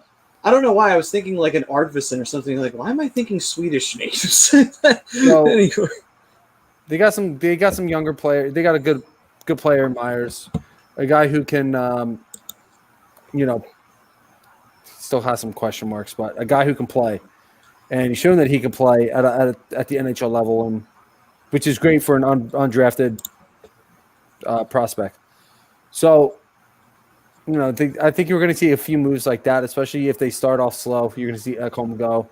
I've heard Philip Forsberg's name on the block. Matt Duchene might be on the move. Ryan Johansson might be on the move. So I'm expecting to see this team do a quick little retool and move some older players that have some higher trade value. And, I expect to see them to be competitive in the next 2 years. That's my prediction on this. All right, then. Robbie, what are you feeling? Well, the defense, it's going to fall on the shoulders of Roman Josi. You know what I mean? Like, now he's the guy. He's your top number one pairing, along with young rising player, what's his name? Alexander Carrier, I believe, or Carrier. I think it's actually Carrier. I think they do pronounce it that way. Right. So, I mean, his game, he's got. I think he gets the opportunity to get that top pairing with Josi. Like, the skills match each other, and they could certainly play good defense, play Nashville hockey. You know what I mean? Sort of build it from inside out. It's going to be about, do they get enough goal scoring to be competitive? I think that'll be the key question. Get back to playing Smashville hockey. Ugh. Yeah. I'm sure that'll thrill you there. Although I will admit, Saris is a good goaltender, so it's not a bad strategy. Built from like I said, from the blue line out. True. Yeah, no, absolutely. And like I said, you'll probably see Matthias Ekholm go. Roman Yossi's not going anywhere. Being the captain and all, and being essentially the heart and soul of that defense. But yeah, I'm 100% with Rob. Just a few pieces here and there. They're not in terrible shape, but they're just getting older. So basically, from what you guys are summating, trading off a little bit of pieces here and there, and riding it out a little bit, see if maybe they got some prospects around, and kind of just build up the team moving forward and build around Josi and Saros, as the goaltender moving forward. Basically, that's what we're getting from the vibe that I'm getting from you guys, basically, on this team. Yeah, you got it, buddy. Benny's saying, if you told me that Forsberg, Ryjo, and Duchene perform at this level 3 years ago, I would have said that you were crazy. But it's not them. At least I don't think it's them. I think there's still maybe a little bit with Ryjo, but Forsberg's still a highly talented player. Same with Duchene. I mean, Duchene has kind of had a rough couple of years, but he's starting to find his scoring touch again. I mean, can you blame him? He spent a year in Ottawa, and a couple of years in Ottawa, and he spent a year in Columbus. And then he went to Nashville. He's got to find his game again. He lost it there. But all jokes aside, I think, like I said, they're not in terrible shape. They're not. They just need to move a few of the older players that still have some trade value. Prism saying, if they're in selling, Yzerman about to kick Red Wings rebuild win mode. The guy's been killing it as GM. Sure has. Not even just in Detroit, but in Tampa Bay as well. Yeah. And then, rebuild mode to win mode. That's what he meant. So, Nashville's going to be, so, look at Nashville with, see if, maybe they're open to some trade opportunities. Maybe you can get a little bit of some good players on your team from Nashville. So keep your eyes on that for that reason and that reason alone. On to the St. Louis Blues. So last year, St. Louis looked a little shaky. Now, could that be because of COVID, or could that be maybe something a little deeper on this St. Louis team? They did make the playoffs last year, but you would be remiss if you forgot they were in the playoffs last year, because as soon as they were in it, they were fucking out.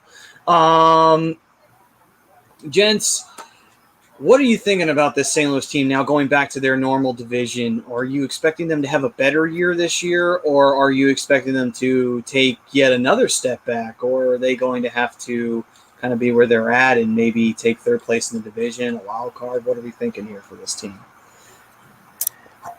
For me, it just rides on Jordan Binghamton. You know what I mean? He's got to make a rebound if this team's going to do anything, because he, was a big sort of emblematic mark of their season last year.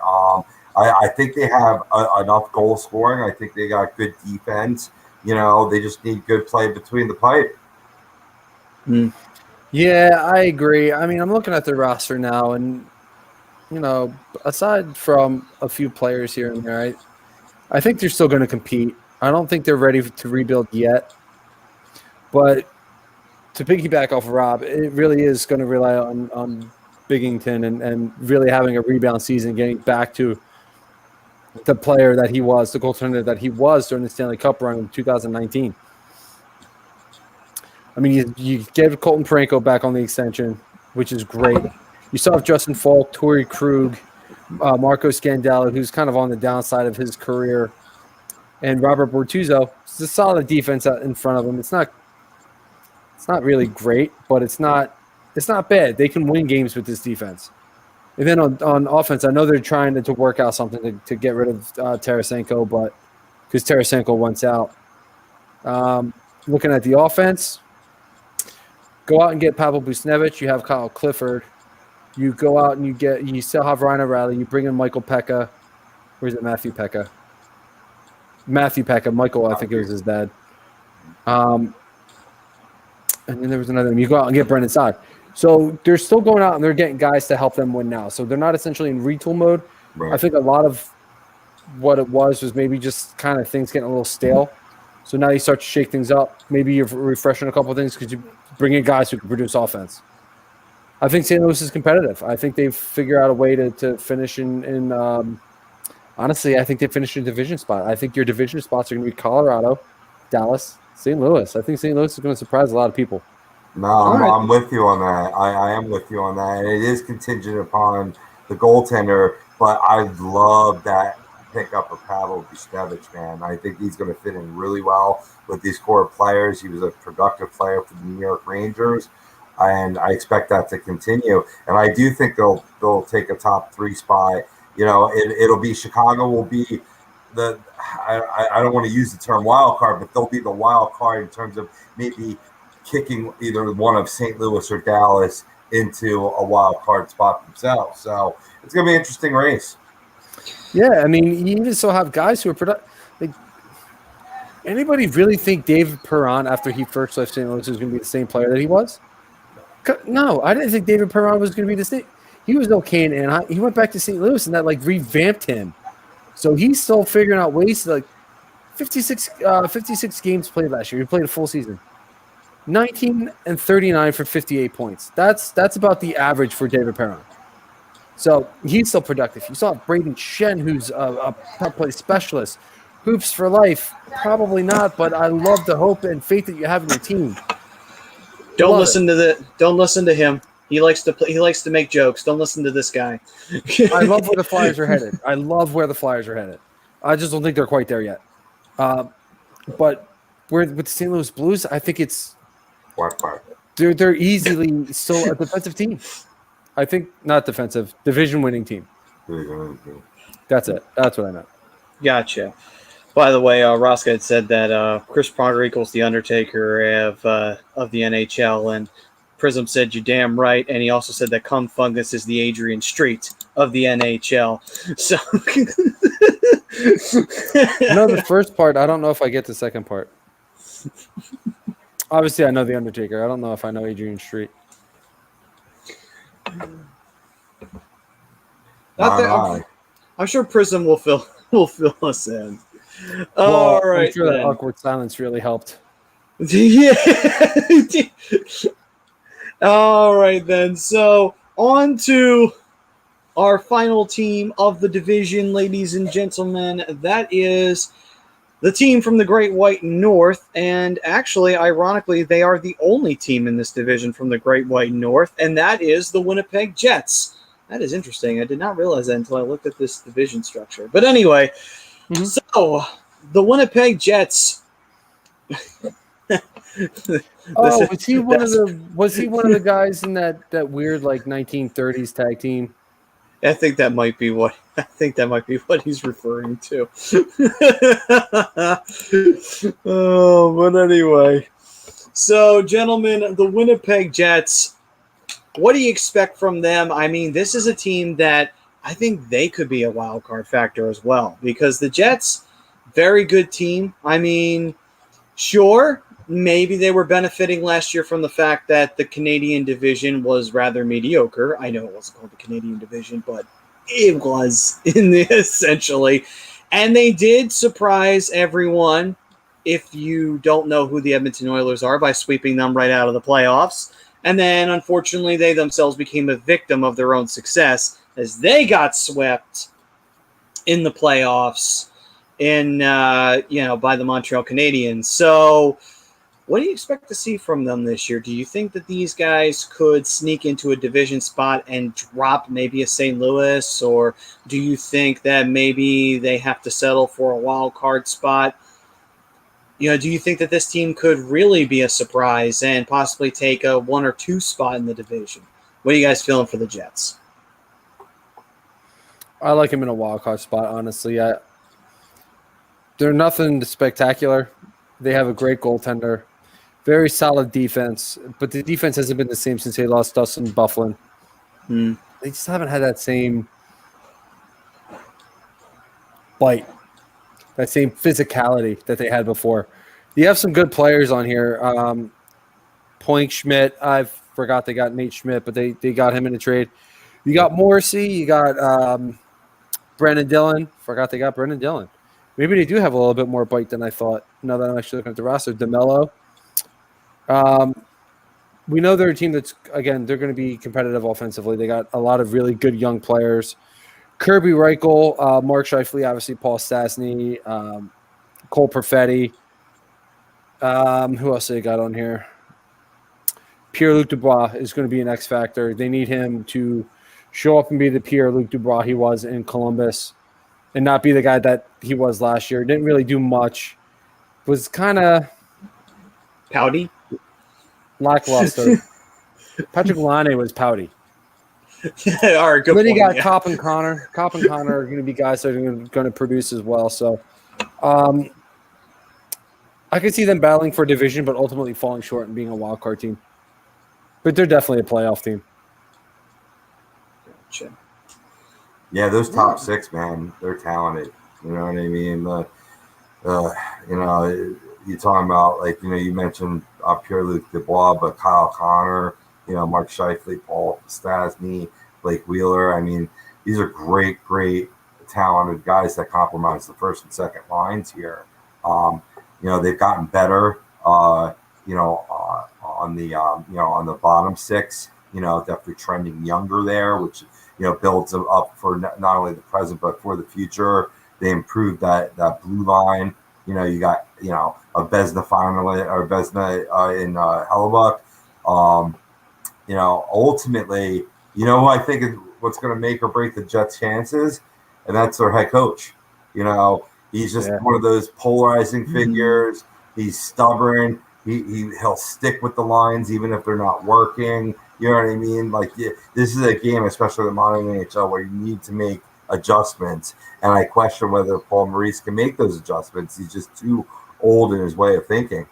Yeah, he's been around with that Winnipeg team for a very long time, and most of them are bought into the system, but the system works a lot of the time, but it doesn't work all the time. And to your point, Rob, he really doesn't make those adjustments. That's why they still trying to figure out how they swept Edmonton, but then they got crushed in the second round. Brought back down to earth. But the one guy we're failing to mention here is Nikolai Ehlers.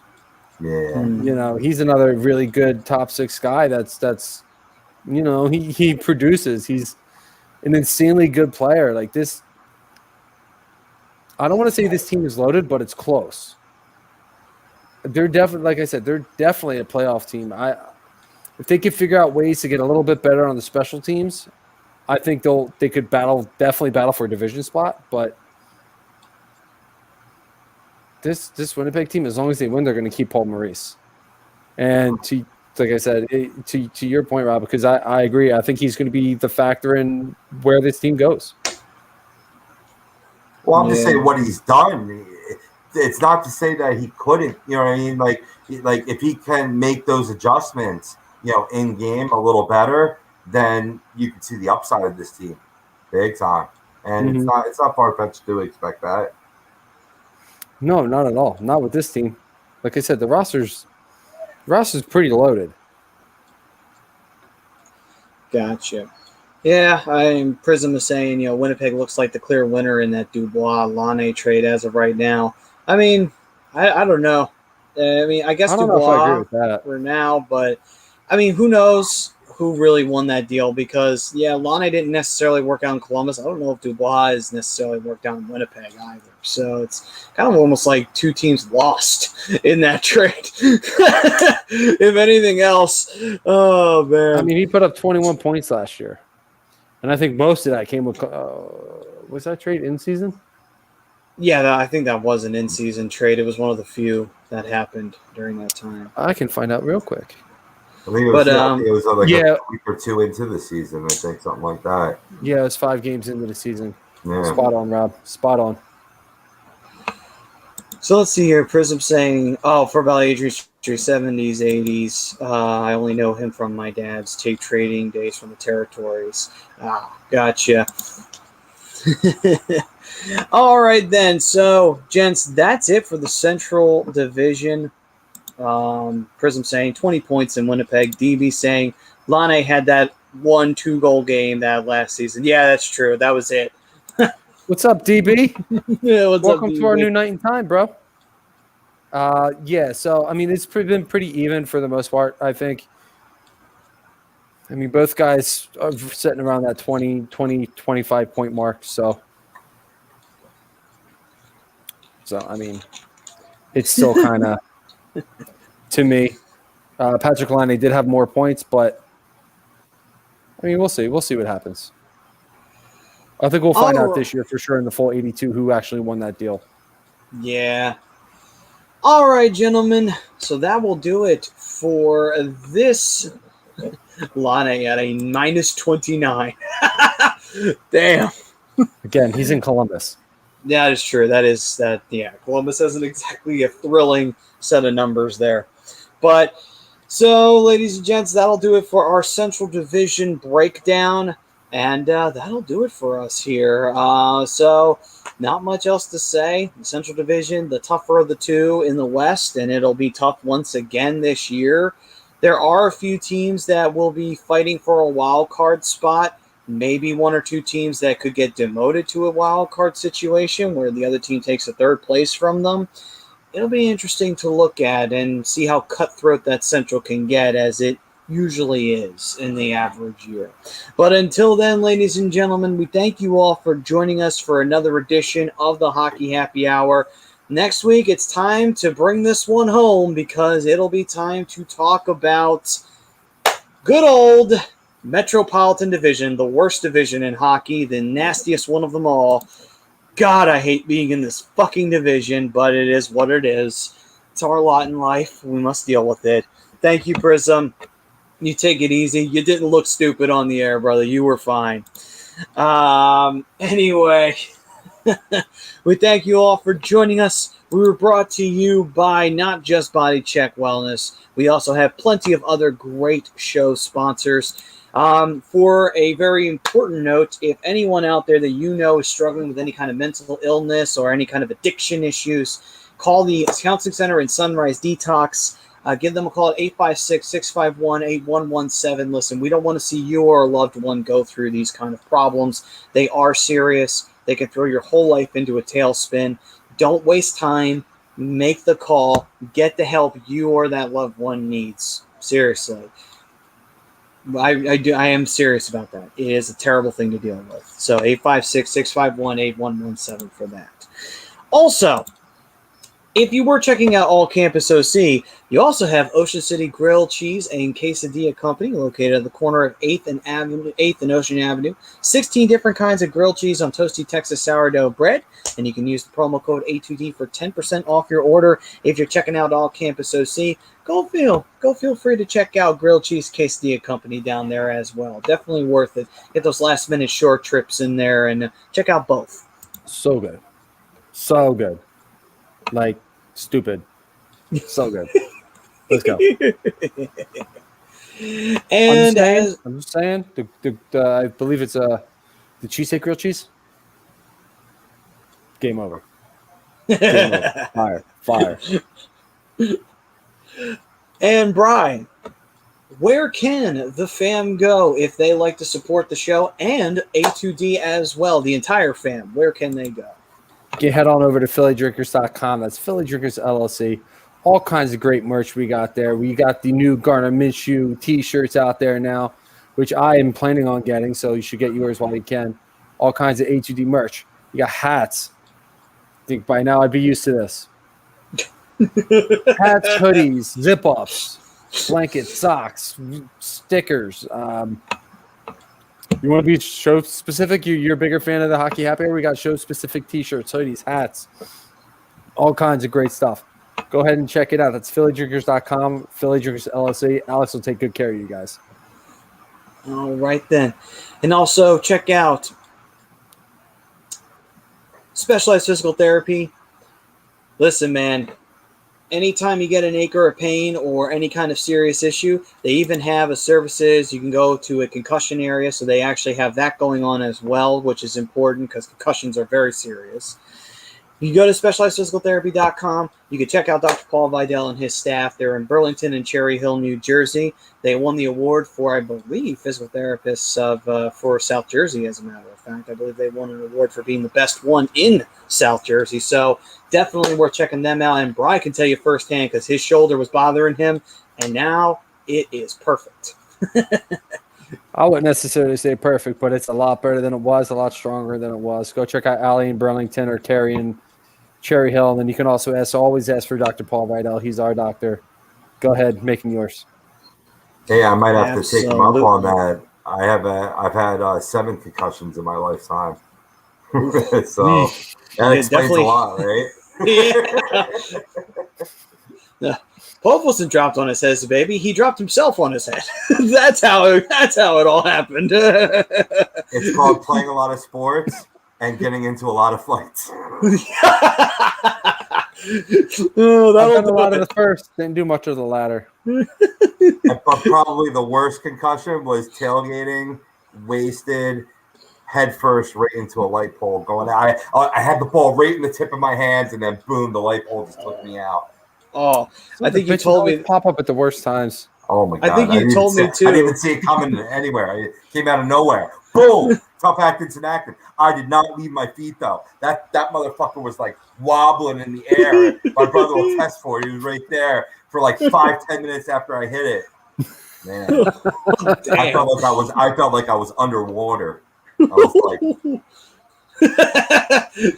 swimming in that good old head trauma right there. Oh, yeah. But for anyone else, I needed to know what time it was, Maddie. Yeah, and if you definitely want to know what time it was, you could always look down for your La Touraine watch that you can get at latouraine.com, and you can use the promo code A2D for 10% off of your order. Listen, man, if you need to check out the time, if you're busy and everything, and you don't want to pop your phone out, you just want to look down at the wrist, definitely a good way to go about that. Also, if you want to look fancy too. I mean, every now and again, nothing says fancy like a nice watch. So you know what? That's the place to go as well for it. Classy studs wear watches. I'm just saying that, gentlemen. They don't just take care of the junk funk. They also get a La Touraine watch too. All right then. And if you are looking to do what Bri did and move, or if you're trying to buy or sell a home or change your career in brokerage, you can go and contact Alan Foy at eXp Realty LLC.